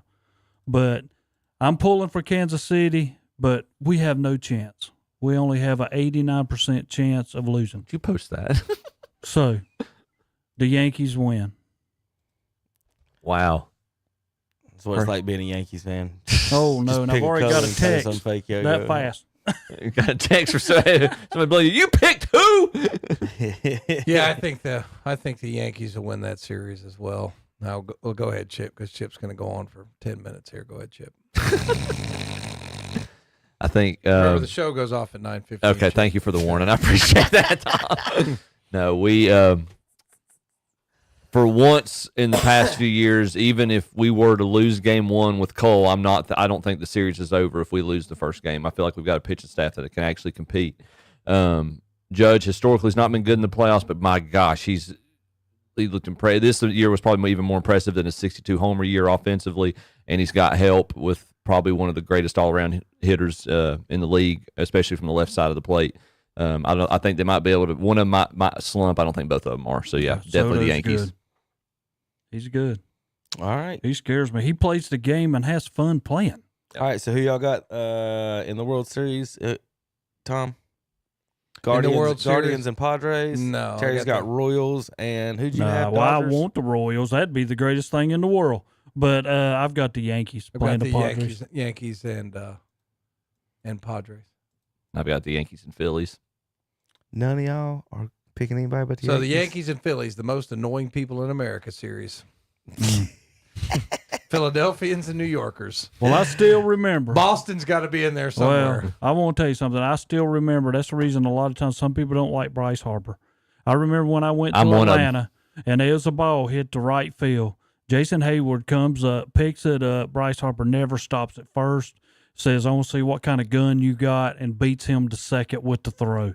And everybody was like, you don't do that in Major League Baseball. I'm like, no, he just made Hayward look like you're kind of slow, you don't have the arm, and you cannot throw me out. Well, I saw and that was a young guy, and that's how baseball should be played, like Bobby Witt plays it for Kansas City. Yeah. The young guys make older guys feel old and bad and where they don't understand the game. But I love them guys that play like that. Well, I remember when Bryce Harper went after good old Angel.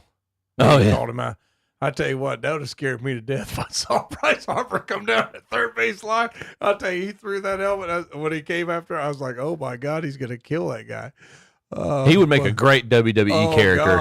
It's like, He would like make if I was a third base umpire, like, let me appeal that call. Hold on one second. Let me change that call. All right, folks, when we come back, we've got all kinds of fun college football and NFL tweets and more news and stuff to go over.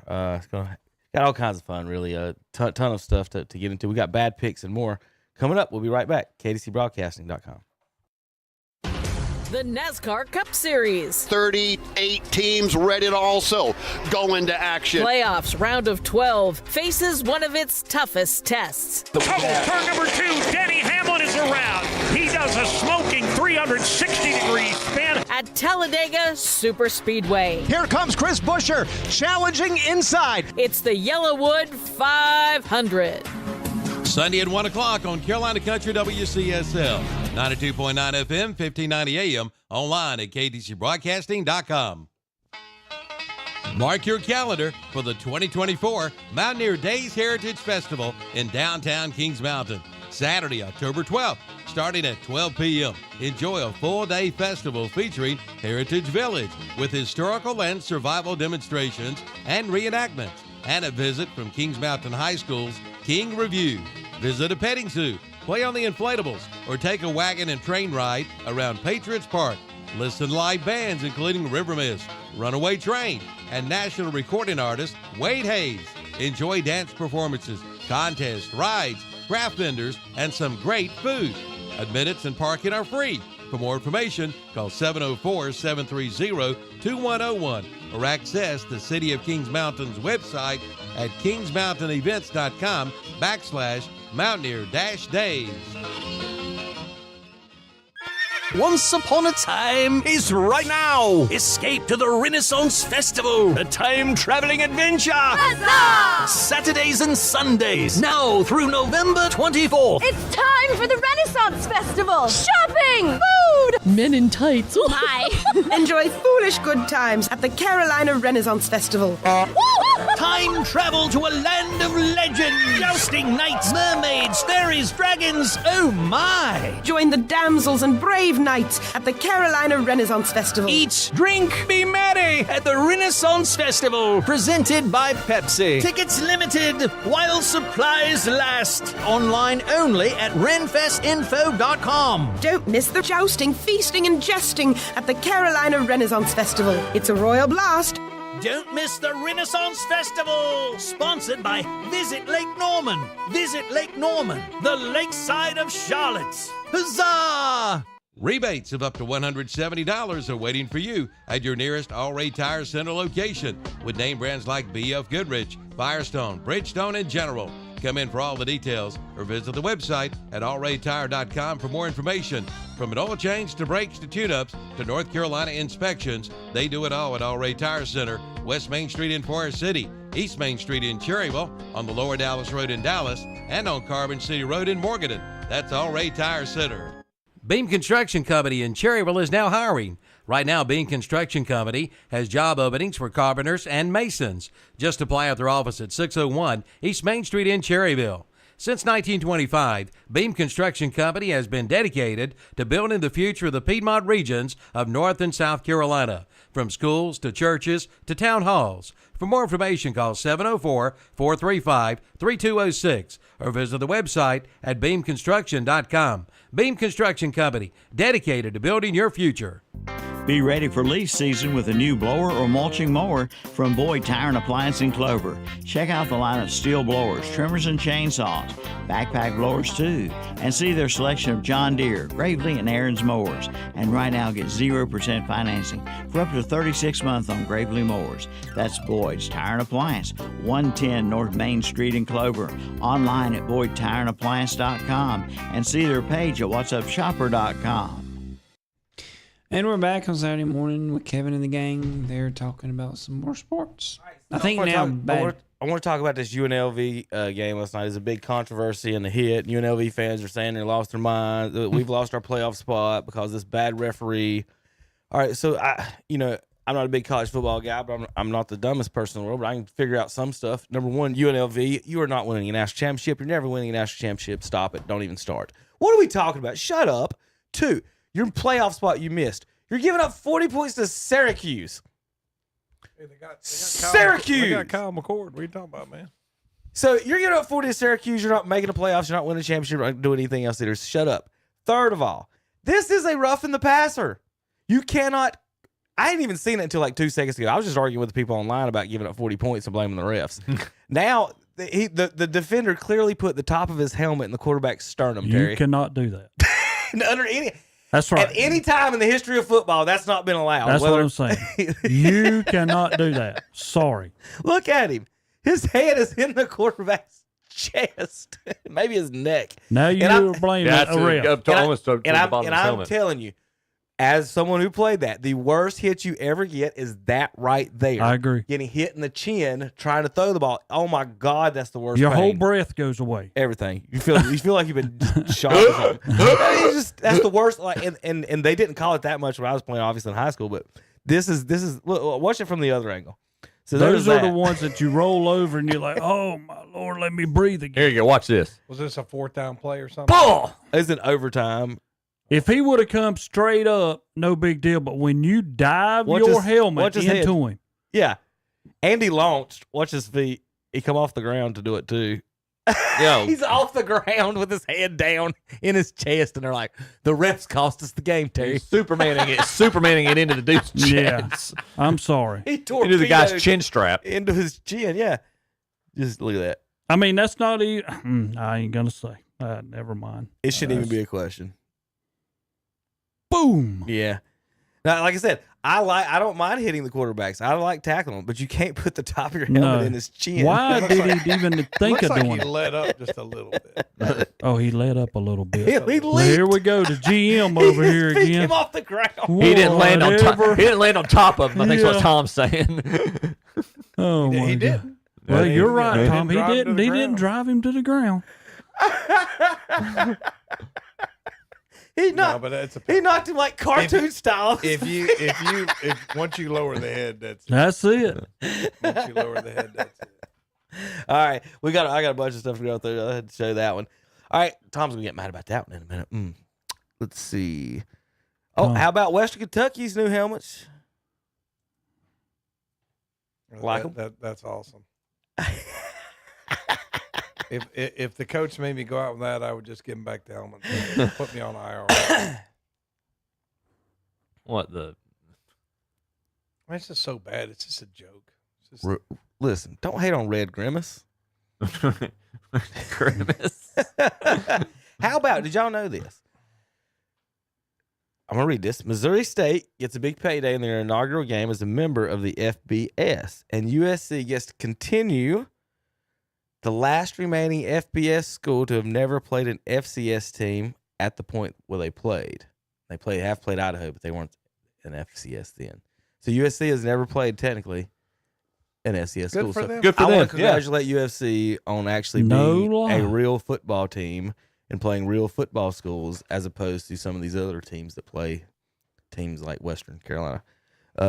That's a good thing. I did not know that. It's kind of like a major league team playing AAA, wouldn't you say? All right, while we're in college sports, let's see. Boise State, okay, Boise State women's volleyball, Terry, has a goth girl playing on their team. Okay, do you think y'all can pick her out of the lineup? that's cool. Yeah, that's great. Well, I'll tell you what. She's making... Ava looks pretty hot, but she looks even hotter next to that girl, doesn't she? They need to hang out more. Ava and Angela and the Airs need to hang out. Everybody looks so hot next to that lady. I mean, that's the team picture that the people that was being passed around this week laughing at. Yeah. Have you seen Florida's new center? All right, I want y'all to watch this. Watch this breaking video of Florida's new center. We don't need any sound for it. Yeah, go ahead and hit it just in case. It's just basketball's playing, but we'll add to it. Watch this.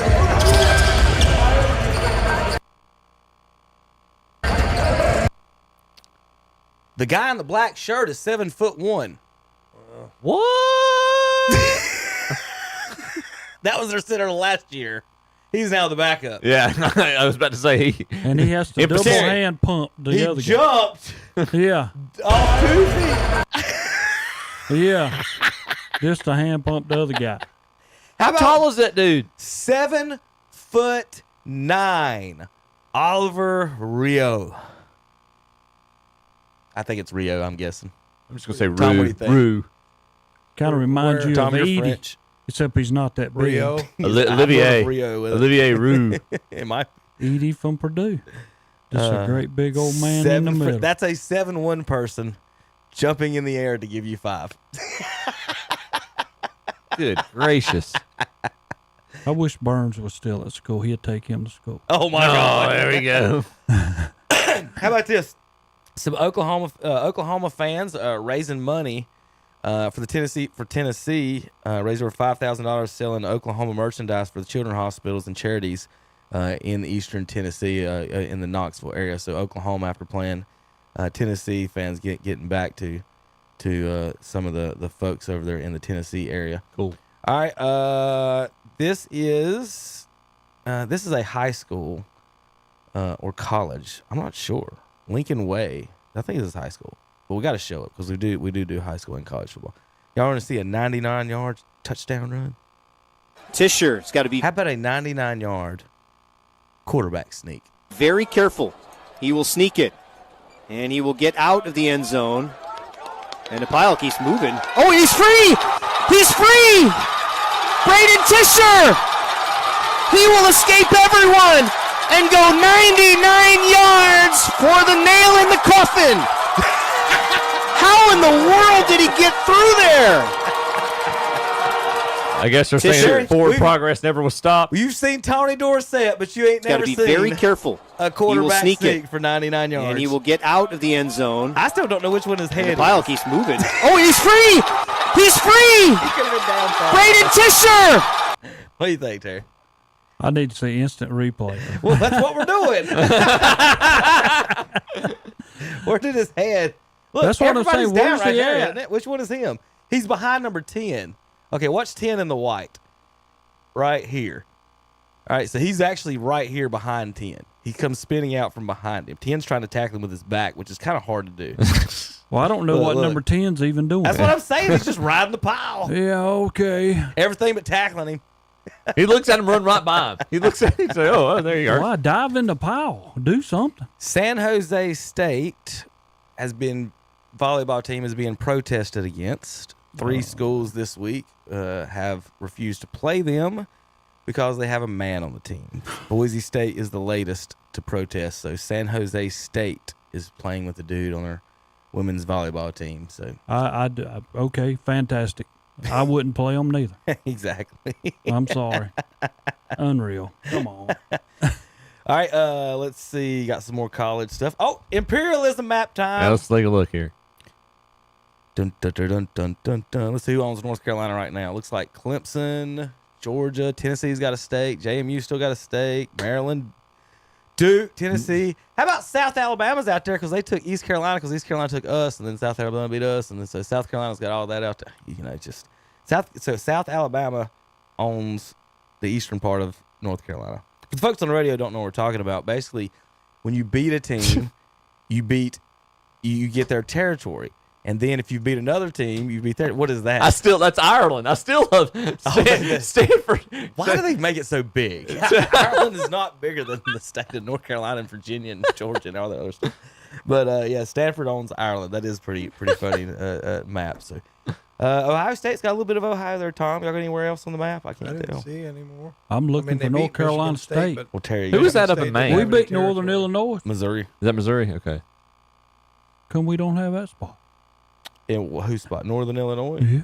They might not have had their own territory after you. But by the time Hey, you got we to need them, a spot. They didn't have any. They might not have even had any territory by the time you got to them. Man.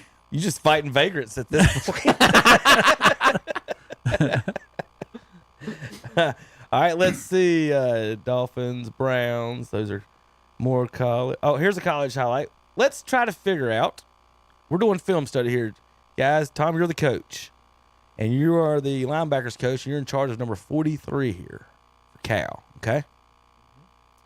I want you to diagnose this play and tell me what's going on here. Second down and 10. How about 2 drives taking nearly 30 combined plays for Cal in the second half alone? result in 2 missed field goals. Bears trail by 5. Leon Lake. He thought he had flat responsibility. Yeah. But he should have sacked the quarterback. I was going to say, yeah. He could have high-fived the Quavo right here, Terry. What happens to make you stop? He saw because he saw the arm go Yeah. back. He thought they must have thought there was a screen being set up or something. Well, go ahead and hit him and try to Right. At that point, you've committed, Terry, did he think, oh, crap, I've got that running back? Well, They just shook him instead of blocked him. I think he thought, well, that was not really my responsibility, and I messed up. And But then see, he- somebody really had to go. Yeah. But there's no way he knows. He thinks he's messed up. You know what? I bet he used to play quarterback, and the coach put him at linebacker. Now they don't know which way to go sometimes. That's only happens in North Carolina. Who won that game? I have no idea. Cal, and who is it? Is that Florida State? That's an ACC game. Yeah, it's the Atlantic Coast Conference. Obvious. Well, all I'm saying is, I guess it's time. Even the Big Ten. Let's go ahead and rename the conference. Yeah, I was about to say, yeah, these we're Yeah, way. it's time to redo those. Yeah. How about Michigan won a football game, going 7 of 12 with 32 yards passing and 32 yards receiving there. Holy smokes! Yeah. That's which Against Minnesota, who almost beat them, who had the onside kick recovery. Are y'all ranked? Is Michigan ranked? I don't know. Yeah, they are like 9th or 8th. All right, so this is the scoreboard at Michigan. I'm going to wait for someone to find the issue. Thanks. You're quiet. It should be the Y-O-U. Thank you, Tom. Someone said, Harvard of the West, my ass, Terry. It should on the scoreboard. Doesn't make sense They used the wrong. Thanks, you're Thanks, you are quiet. You are quiet. Right, Thanks, Lincoln you Riley. are quiet, but thinks why thanks? Thanks, Tom. That's not a thanks. Oh, it says thanks. Okay. Yeah, it's an I, not an A. Oh, okay. I thought it said How's things going down? Fans in as well. Be no toilet paper at Toomer's Corner tonight on the trees. Not at all. There you go. Crack a smile. At least she looked mad. At least she's funny when she's mad. Yeah, sing a song. It always. That's exactly right. That's it. That's what I'm saying. Did you see the guy at the Rams game who proposed to his wife and then had nachos spilled on him after he said That was fake. That was fake. Oh my gosh. No. How about Roman Reigns action from college? From Georgia Tech Yellow Jackets. Tom, you know who Roman Reigns is? No. He's a WWE wrestler. There he is. Sagging a Tar Heel. Couldn't even bring down a Tar Heel quarterback. How about this? 93-yard punt return. Yone Moa. So now the punt. And that one might have been touched, maybe. Oh, yeah. Scooped up I by the saw return that. man, Parker Kingston, and now he's going to turn the corner. There he goes. Kingston to the 50. Still going. Kingston. Touchdown. He was running backwards. Yeah, that special teams group's getting running laps. What's this? From the 22-yard line. And that one might have been touched, maybe. It ended up on the 5. He lost Scooped up by the 17 return man, the Parker 3. Kingston, He and lost 19 yards now on he's this going to turn the return, the corner. 3. There he Got the goes. Kingston to the. That's one of those. The coach comes up to you like, "You better be glad you scored on that." All right, let's do some bad picks. We got to get out of here. From a couple weeks ago. Let's see. Oh, that's the wrong one. I got to go to the other channel because it's on our Shock Joxx podcast channel. Terry, how's our picks going? Oh, college wise, I can tell you for sure. All righty, as we go into this week. Go ahead. I had to pull everything out. Last week, Tom went 7-4. I went 6-5, and Chip went 6-5. Yeah. Our totals are now. Matter of fact, I lead the way by 1. 36-19. Tom's 35-20. Chip comes in 34-21. So it's a dead heat at the top. Oh lordy! The rule is always, I'm an idiot. I'm saying. So that's where we are going into week number 6 or 7 now. I'll probably regret saying Yeah. All right, so now we got this is our college bad picks from 2 weeks ago, actually, since we didn't have a show last week. Y'all ready?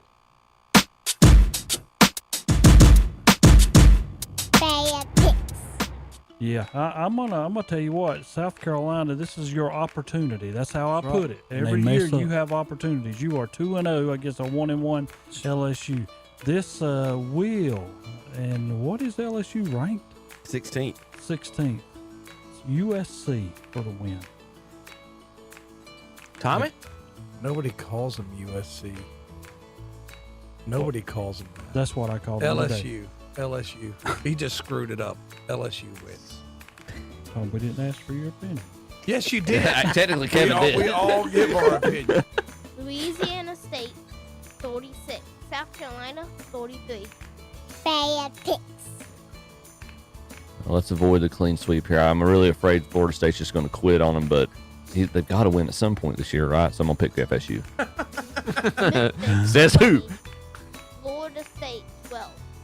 Bad picks. Who you got, Chip? I'm taking Florida in the swamp. Terry? Florida's not good. They're Texas A&M, 43. Florida, 20. Bad picks.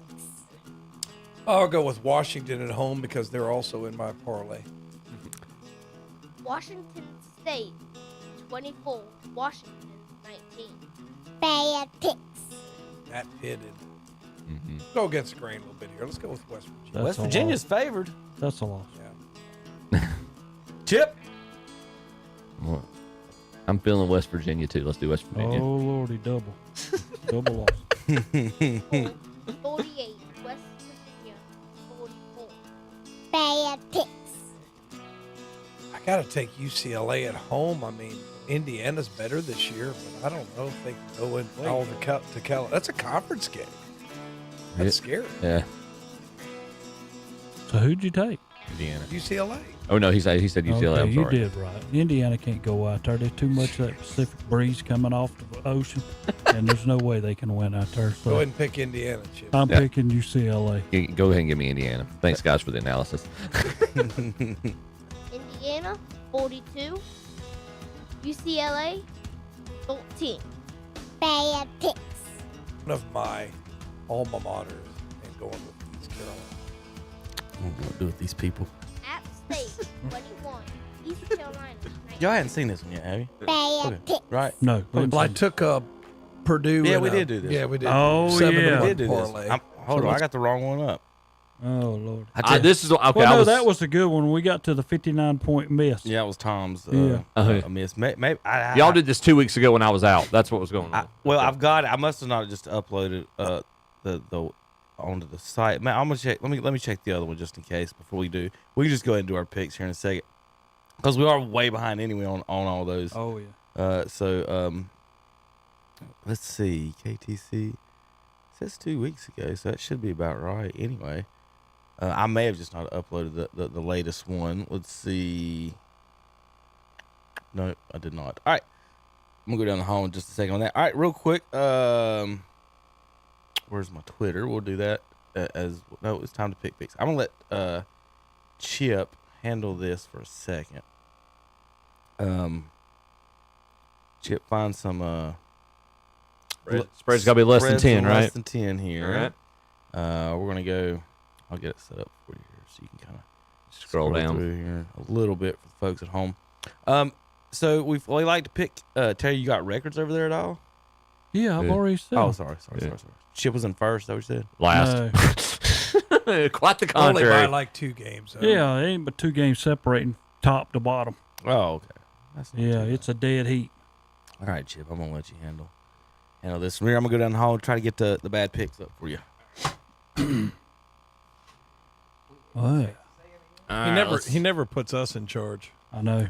We have like the we most never seniority, mess with yeah. a computer Yeah, ever. Yeah. All right, I'm let's just see. glad. We'll find something with the spread less than 10. All right, Missouri, Texas A&M. Just put Missouri in my parlay. I like that. They're a road dog. They're a 2-point underdog. Mm-hmm. So Texas A&M, Johnny Manziel playing for them? No, he ain't not playing anymore. today. So let's go with Missouri. Taking Missouri, so am I taking Missouri. I'll go with the ups. Let's go Texas A&M. Of course, you said Missouri's the underdog here, right? They're on the road, you know. I mean, Appalachian State went into College Station and beat them. I mean, how much of a home field advantage is it? 12th man. Everybody's got a 12th man. They need a 13th and a why does 14th. Texas A&M claim the monopoly on the 12th They named it, man. They started that. Why do they have that? No, sorry. know. Sorry, Texas A&M. Johnny football's not playing for you today. Let's go with Missouri. All right. All Moving right. on. SMU and Louisville. SMU also in my parlay. I like them. Pretty good showing against Florida State. I like them too. I mean, they're a 7-point dog on the road. Louisville's good, but you know what? If you want to go money line, this is a good game to go money line in. I think that SMU's got a good chance to win this game. I'll go. I'll agree with you. I'll go with SMU. Terry, who you got? Well, there's no way that's going to happen, y'all. When you go into the ACC, you're playing Louisville at Louisville. Forget it. You SMU lost. is in the ACC. That's what I'm saying. Louisville is. That's what I'm saying. You're going to lose. By SMU, you'll have number 2 loss. Okay, that's a win for us. Yeah, we got that. All right. We'll stick in the ACC. Boston College and Virginia. Woo! Talking about down Boston College, but they're going to Virginia.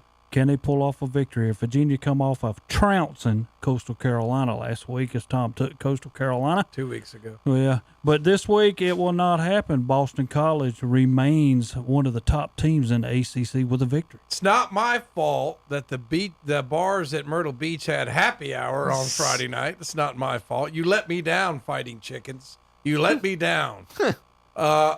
Virginia's one of those hard teams to figure out. But they lost at home to Vanderbilt. I wouldn't take Virginia. No, wait, that's Virginia Tech. Oh, yeah. That was now Virginia seemed like they lost a game they should have won, but now they're playing better football. I don't know. Let's go with Terry's Boston College. I'm gonna go the clean sweep. Let's go Boston College on that one. Staying in the ACC, Pittsburgh and North Carolina, with the one we had tickets to earlier. That's right. Forget everybody calling in wanting them tickets. These Pittsburgh Panthers are coming in there and going to go to 5-0. How are they only a 2.5-point favorite? They need to be. What does more Vegas than know? Vegas knows the quarterback's on coke or something. Something's going on. Sorry, Carolina, but Pittsburgh They comes blew in a there 20-point lead and wins. And gave up how much? Tom, Gave up I'm how trying to make my pick, and y'all keep talking. Well, it's because it Pittsburgh takes you wins. so long. Waiting on you is like waiting on Christmas. All right, I made mine. I'm going to take Pittsburgh, but I don't know. Vegas knows something. Somebody's sleeping around with the quarterback's girlfriend or something, man. That should be a bigger spread than that. I want to pick Carolina, but golly, they sure have looked bad. I'm going to go clean sweep on this too. I'm picking Pittsburgh. All right, Terry. Wake Forest and NC State. Come on, Wake Forest. If we was playing in Wake Forest, I would take Wake Forest, but you're coming to Raleigh, the number 1 gym in the ACC. State wins. Did you just say number 1 gym? They're not playing in Reynolds Coliseum. They're not playing in Reynolds Coliseum. They're not playing flag football on a rainy day for PE. Just because of the stupidity of that statement, and because they're in my parlay as an upset. This is my big money. Wake Forest goes to Raleigh. If they can get there, because, there's always a traffic jam on I-40 up there. But if they can get to Raleigh, they're going to beat NC State. I-40's got its own problems right now. Yeah. Hopefully not that section of the state, though. Interesting pick on Tom's point. I'm still going to go Wolfpack. You're gonna regret that pick. Good pick. Chip. Let's go a little patriotism here. It's right at 10 points. Navy and Air Force. And we're betting on this one. Navy 4-0, Air Force 1-3. Mm-hmm. Oh my goodness! But at Air Force, Navy's getting ready to shoot them things out of there. Navy wins. The Navy has more planes than the Air Force. Just in case you were wondering, Navy wins this game. I'm sorry, Colonel in Chief back at Burns. Sorry, you're going to watch your team get slaughtered today. I'll go with Navy as well. Yeah. Sweep. Yep. A lot of sweeps. All right, let's see what else we can find. We might come back to that one. Ole Miss and South Carolina. the Ole Miss lost last week, y'all. This is revenge, and now they're going to South Carolina. South Carolina, you disappointed me. I took you last week. I said you have opportunities, and you lost to LSU when you were winning the game by 14. You were up by 14 points, and you blew it. So Ole Miss is going down there today and defeat them. I like Carolina in a mild upset. How many is that, I don't Terry? trust Lane Kiffin. You still got 4 more. You got kicked out of that chair so fast, dude. How many is that, Terry? I can't believe. I mean, you just came and just kicked you out of the chair. I do what I'm told. 7. I go go with 2 more. We ain't got time. Virginia Tech at Stanford. Ole Miss for Virginia me. Tech up 7.5. Favored in this one. Ugh. $3 for a ticket, Tom. Hey, that's in my teacher pay budget. Now, wait a minute. Now, that's less than a high school ticket, and they still show this game on TV. Somebody's got some explaining to do around these athletic directors. Well, it'll be up. Kevin, it's about the hot dogs. Oh, yeah. The hot dogs are probably $6. I just Who think you got, Tommy? I got, gosh, I don't trust Virginia Tech. I know. That's But surely they're going to beat Stanford. I mean, Stanford, they were up late studying last night. They're going to get beat today. Virginia Tech. Stanford. I'm taking Stanford. Stanford owns the entire island of Ireland right now. I'm going with Stanford. Yeah. Virginia Tech could take Ireland today, y'all. Yeah. Virginia Tech could take Ireland. App State and Marshall will be our last one. The Thundering Herd are favored by 3 over the Mountaineers. And you're Chip. going to Marshall. If Randy Moss ain't playing for Marshall, I'm going with App State. Let's go Mountaineers. There's no way, man. Appalachian State disappointed me, getting blown out on a Thursday night. Marshall wins this one. I think Marshall wins. I think the offense is pretty good. I think Appalachian State can't handle them. App might go 2-10 this year. It's that bad. Ugh. It's that bad, I think. Well, they've had so many good years, Kevin. They've had a lot. They've had a good run. We can have one bad That's one. it. They've had a good run. I'd like to see Ohio State fans say that, Terry. What do you think? Yeah. No, too much money at Ohio State. He can't even get to the next sentence. That's it. Too much money at Ohio State, man. Sorry. All right, here's our bad picks, college picks. I just didn't publish them. I had them on there. I forgot to hit the publish button. I'm going to take State. I don't think they can win, but I'm going to pick State anyway on account of that's who I pick every week. That's the stupid so I'm not going. They can't you know win, what but I'm saying? You know when you have different motivations that lead you into a bad pick, like a 66-7 game. So I mean, that's just how I'm going to put it. I'm going to pick State. I don't think we'll get beat by no 59 points. Clemson defeats North Carolina State. He got the exact number. Did you hear that? No. Terry said, I don't think we're going to get beat by no 59 points. And they gave up exactly 59 points. pretty good. 59-35. Andre makes an appearance. I in don't this think one. Michigan's very good this year. SC, I think, goes in there and beats them. I'm the same way. USC goes in and wins. Michigan defeats USC. That was the 32 passing yards game. They beat USC with 32 passing And I'm yards. going opposite. I'm going Georgia Tech on the road. Louisville defeats Georgia Tech 31-19. Oh, this is easy. Oklahoma wins. They're 3-1 against Tennessee all time. Tennessee defeats Oklahoma. Telling you, look out. 25. Look out for Tennessee, man. You know, I always like BYU at home, but Kansas State has a little momentum coming there, 3-0. I think they go on you're the doing road. pretty good at this. They go to the land of the Mormons, and they hand BYU an L today, too. Another BYU 29 defeats points. Kansas State 38-9. 59 or 29? I don't think Florida should be a 7-point favorite against anybody right now. Let's go Mississippi State at home.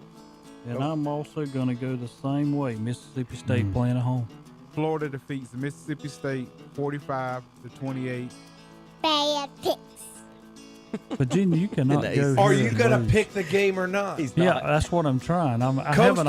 Put me down for Coastal Carolina because you have babbled on there for so long. Just put me down for Coastal Carolina. Give me the chickens at home. They hand the ACC another humiliating defeat. Give me Virginia. Even though it wouldn't be all that humiliating because Coastal's pretty good. And then when I get time to talk, that's when I know who to pick. It's just like you sit there and, man, you're like, sit there and That's babble 10. on and just make a pick. That's 10. One more. It's 10. One more. That was hard. That was. Jeez Louise. I mean, we're in Conway, South Carolina. Virginia, they're going to get beat down there. And Virginia defeats Coastal Carolina 43-24. Those are some bad picks. Have you noticed Tom's picks, though, y'all? He got beat by 59. He got beat by 29. He got beat by 19. Tom likes them 19s. Yeah, but And the I'll 29 tell you what, and the Terry, 59 who and- outperformed you last week? Huh? All right, now let's do some Who outperformed you last week? Who's a winning? Who's a winning? Move on, Kevin. Who's a winning? Who's a winning? I don't know what we're doing here. Who's a winning? Can we go to the NFL? It's time to get out of here. I got to drive to Washington, D.C. Let's go. Yeah, we've got to do picks and us. Since we're not going to get to. I've got a bunch of tweets to talk about, so I'm going to just mention them. I'm not going to say anything. We got a weird hit, Terry. I do want to show this one. This is one of those ones where the defender can't do anything. The defender gets fined on this play. All right, watch the receiver. You see him missing the ball right. Yeah. What's the defender who gets fined on this play? He's not even in the picture right now. Right there. What was he supposed to do? The receiver hit him. Well, I was like, what am I supposed to do? Here it is. He brings his head all the way down into where he was at. And the defender gets the head-to-head contact on the penalty and the fine. Stupid. All right, we got Jameis talking. Not today. No. How about Luke Kuechly breaking down some defense? We're going to talk about that. This was interesting, Terry. Jerry Jones interrupted practice to land his helicopter. Can't land it anywhere else in the state of Texas, Tom. They ain't got no landing areas or flat spaces. He landed it on the field.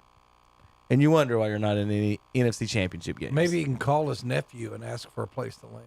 Maybe you can come pick somebody up in North Carolina. How about help out some over here? Yeah, there you go. How about Rasheed Rice's mama stealing from a neighbor's porch while wearing her son's Rasheed Rice jersey, Mama Rice jersey, stealing off somebody's porch. She's a porch pirate. Is Rasheed Rice's mama? That's terrible. Hey, how about this? We got to turn this. This little boy gets something. Wait. He gets something for his birthday here, y'all. We'll see what he got. No, you lying. You throw that away.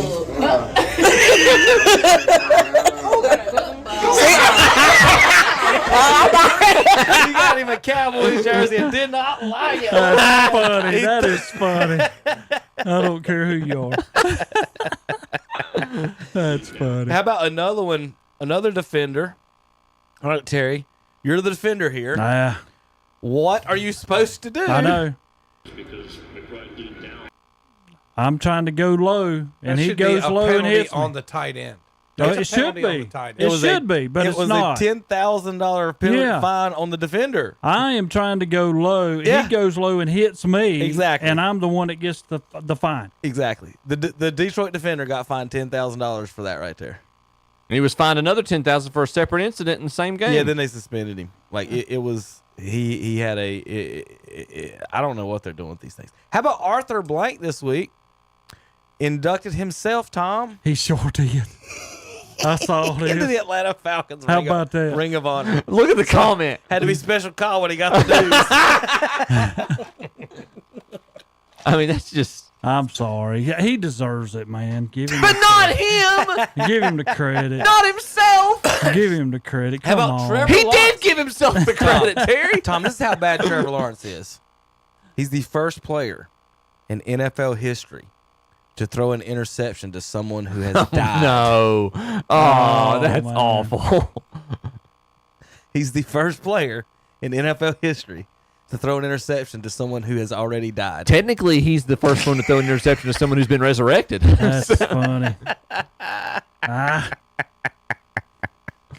All right, how about what's the blocking? What's the blocking on this, guys? From the line, look at the Bears lineman. That's 4 arrows. Look how quick this happened. So somebody should be one-on-one. On from the 1 yard line. Pitches it to Swift. Swift in trouble. So somebody should be Watch the one-on-one. lineman right Williams. All 4 of them. Terry, within 1 yard, they're all. That's got to make Caleb Williams feel good. The offensive line coach, should he be fired, Terry? If all 4 of them end up on their butts within a half a second in the yard. That means it's a pass play. It's something. That's right. Hey, mate, Tom. Greg Newsome. We go to Cleveland for our final highlight of the week. The Browns. Greg Newsome. Interception. Jones took a big hit from Greg Newsome. They got called back after review. Greg Newsome disguised that blitz so well. How about as the Panthers have not led with time on the clock in the fourth quarter in 20 consecutive games? The second longest in NFL history. Only the Rochester Jeffersons were worse. Who? In 1920 to 1925, they had 22 straight games without leading in the fourth quarter. The Panthers are almost tied the Rochester Jeffersons 1925 record. Did they not just win a game? Didn't the Panthers beat the Raiders? Tom, that was on September 21st from Trey Wingo. All right. The most hated team per state. That means who your team hates the most. Y'all ready for this? Should be the Cowboys. Who do you think the state of North Carolina hates the most? The Panthers. It is. Well, we got Virginia right above it. The Carolina Panthers are the most hated team in North Carolina. The only state that has that is represented by their only team. Somebody please forward that to David Tepper. He wouldn't care. I know, but still. I think that's all for the Clinton Portis story. All right, let's do some bad picks over on YouTube. This is our NFL bad picks. Bad picks. Nick Chubb. My brother's at that game tomorrow, so Danny will bring him good luck. Cleveland wins at home, but it's closer than I would take the points. I don't trust Deshaun Watson as far as I could throw him. And I'm taking the Browns also at home. I mean, honestly, Tom, I tell you what, folks, let's do our picks, and then we'll finish the show with the bad picks, and the folks can watch that because we got to get off here live ourselves at 10:15. All right, let's go over to the NFL. And do our picks for this week. Terry, how are we doing in the NFL picks?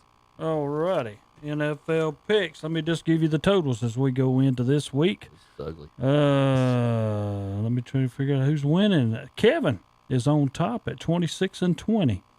I come in next at 24. I know, 24 and 22. This is where you come get your picks. We're just picking winners. We ain't even picking spreads, y'all. Tom comes in at 23 and 23, and Chip, since Kevin wouldn't let you in last week, comes in at 17 and 15. What's my percentage? It's in the neighborhood. We're all barely hovering over 500, looks like. All right, Sunday, October 6th, the Jets go to the Vikings. The Sam Darnold Bowl. Yeah. 20 for $308 that Minnesota's favored by 2.5 at home. Tommy? Vikings, there's all kinds of rumors about the Jets trying to get Devontae Adams. Yeah, I'm going Vikings. Sam Darnold's going to be super motivated. He's looked great this year. He's extra motivation to show up the Jets. Jets are going to win. All right, we're going to go Vikings on my pick then. We'll go Minnesota 5-0. No, take that back, Terry. Go Aaron Rodgers. I ain't picking Sam Darnold for Aaron Rodgers.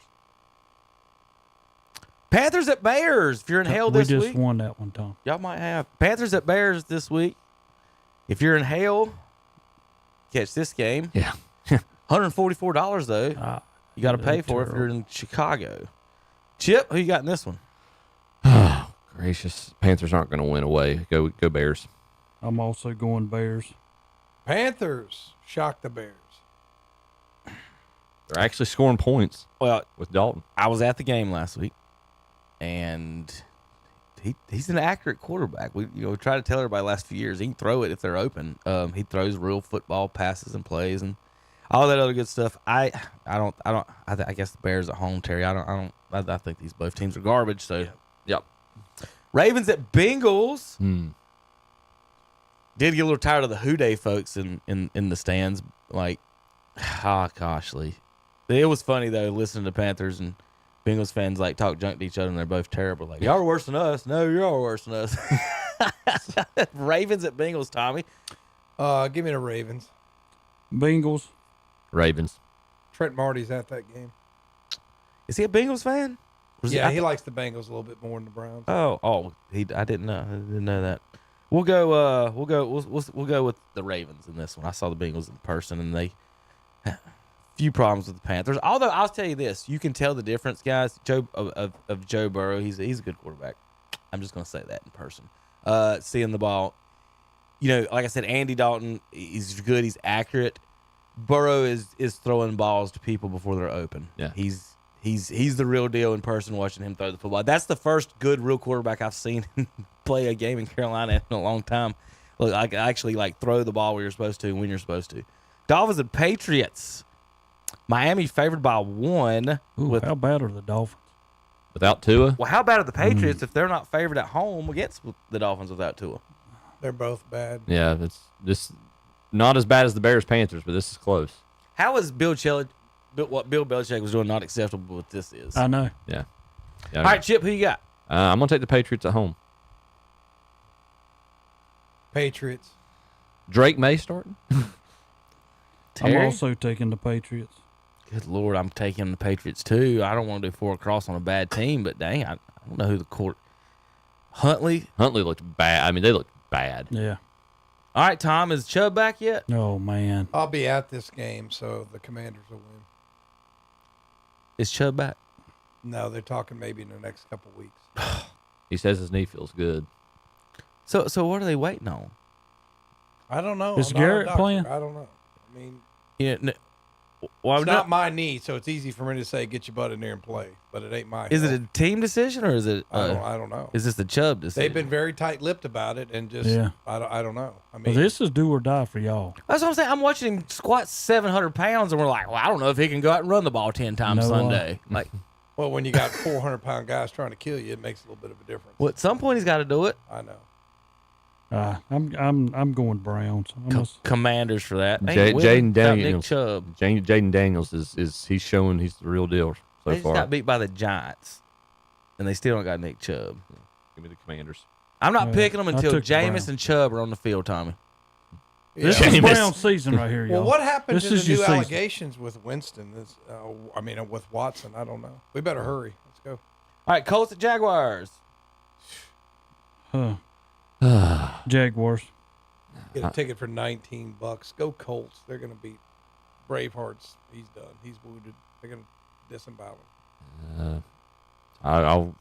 Golly, that's an awful game. Yeah, this is the doubleheader in hell. You can watch this. We don't know if Panthers. Richardson's going to play or not. Don't know if they're starting running backs. I'm going to go to the Jaguars at home. Jacksonville for me too. They can't lose every game, I don't think. What? Hold my beer. Bills at Texans, Tom. 1 point favorite on the Texans. We can't. Give me CJ at home. Bills. Josh Allen is performing better without Diggs there right so far. I'm going with the Bills. He just got flattened last week. The week before, I think he got 136 Bills, yards Terry. Bills for me. Raiders at Broncos. Who'd you take? I took the Bills. Broncos favored by 3 in this game over the Raiders. Chip? Raiders. No. There's no way. Raiders can't run the ball unless they're playing Broncos. Cleveland Broncos. I got the Denver Broncos myself. How about the Arizona Cardinals at the San Francisco 49ers? 49ers favored by a touchdown in this one. Chip? Man, they're wounded. Is Purdy playing? Is he healthy? 49ers. Greg Kittle's been hurt, too. Yeah. McCaffrey's been out. But I think they'll have enough to get by the Cardinals. I'll take the Niners. 49ers for me. I'm picking them every game pretty much. Packers at Rams, Tommy. Green Bay's favored by 3. I like the Rams at home in a mild upset. Green Bay. Packers. Giants. Who'd you take? Packers. Is Jordan Love playing yet? I think. It don't matter. They got a better team. Well, I right? know that, Terry, but now you said that I'm going to lose. Willis has played pretty good. Giants at Seahawks. Giants got one win this year. And it's against the Browns. Seahawks. Yeah, give me Geno. I know Kevin's not a fan of his, but he's playing pretty well. Yeah, and he's as you've always said, Terry. He's got good receivers, even without Pete the Cheat. Seahawks for me in Seattle. Cowboys go to Pittsburgh to face the Steelers. Chip, what you got? Don't pick the Cowboys. Good gosh, you think they could? Well, is Parsons out? No, he's out. Lawrence is out. Cooks is not on offense. Oh, excuse me. I'm gonna change that then. Give me the Steelers at home. Cowboys going 5-12 this year. Steelers at home for me. Too. Lasso everybody. I'm pulling y'all in. Cowboys win. Saints at Chiefs. Chiefs. Yeah, I think the Saints go in there and pull a mild upset. Possible. That's a loss. Chiefs. No way.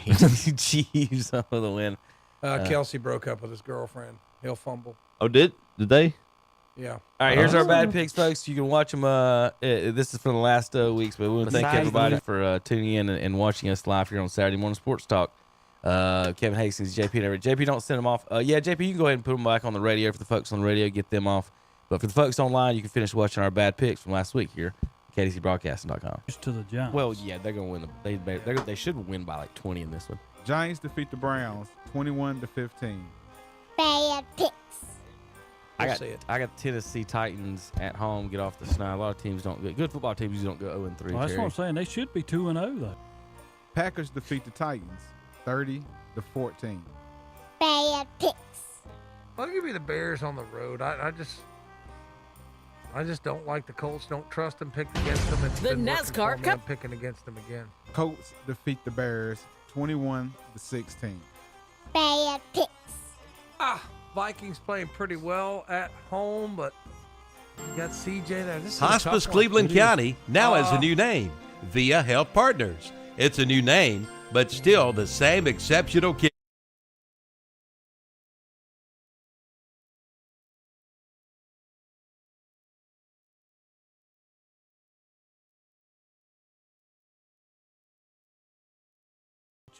The Eagles.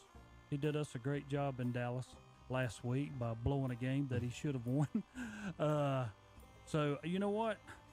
I'm gonna say the Saints beat them and drop them Eagles to 1-2, and they're gonna start talking about getting rid of the coach up there. So I'm taking the Saints. Who dat? Say they're gonna beat them Saints? Not them Eagles. Eagles defeat the Saints 15-12. Bad picks. I think Jim Harbaugh probably spied and cheated. He'll win this game. There you go with the law. Redskins defeat the Giants 21-18. Bad picks. Is either one of you going to take a flyer on the Broncos in this one? No way. They terrible. Tom?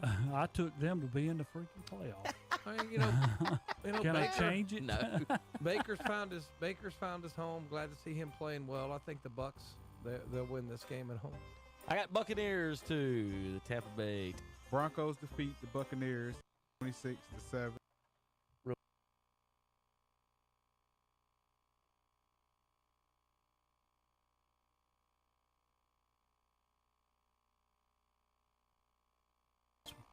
Bad picks. 49ers at Rams. I got 49ers. 49ers. Yep. Rams defeat 49ers 27-24. Bad picks. Detroit a favorite on the road. I think I like the Cardinals at home. You ain't gonna believe this, Tom, but I'm gonna go with you. I'm going with the Cardinals. Cardinals at home. Lions defeat Cardinals 20-13. Bad picks. I'm taking the Bengals to get their first victory. Yeah, I think the Bengals, man. What an effort last week. And like I said, the guys in stripes are obviously not from the Midwest. You taking at the least the Commanders? Ohio part. So let's go with the Bengals. Put me down for Cincinnati as well, Trey. All No. right. Don't ask me about. I'll tell you what. Don't ask me about the Panthers, Commanders, Giants, or Bears. Ooh. And the three of those four Redskins teams won. defeat the Bengals 38-33.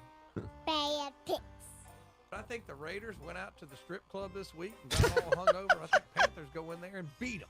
Tom, are you out of your mind? They're going to beat them. Carolina Panthers, mark it down. Go into Vegas. They hit the slot machines, and then they hit the Raiders, and they beat them. Do you know they give Good up call. like, what, 35 points a game, 40? I'm telling you, man, this is the NFL. What do you think? There's no way. Everybody thought, So no you way the think Raiders are this gonna go into coach all of a Baltimore and sudden beat is going to 'em? No become way. a genius on account of he made a the trade? Red Rocket goes to Vegas. Bet on the Red Rocket. No, take the Raiders. Take the Raiders. All right. Tom's lost. He's had too many I'm not drinks. taking the Panthers for any reason. Oh my I'm goodness. taking the Raiders. You know why it's $124? Because it's going to be a Because it's in shocker. Vegas. You betting on that one, Tom? There you. I'm getting my betting app right now. He's on his parlay. And the Panthers defeat the Raiders 36-22. Those are some bad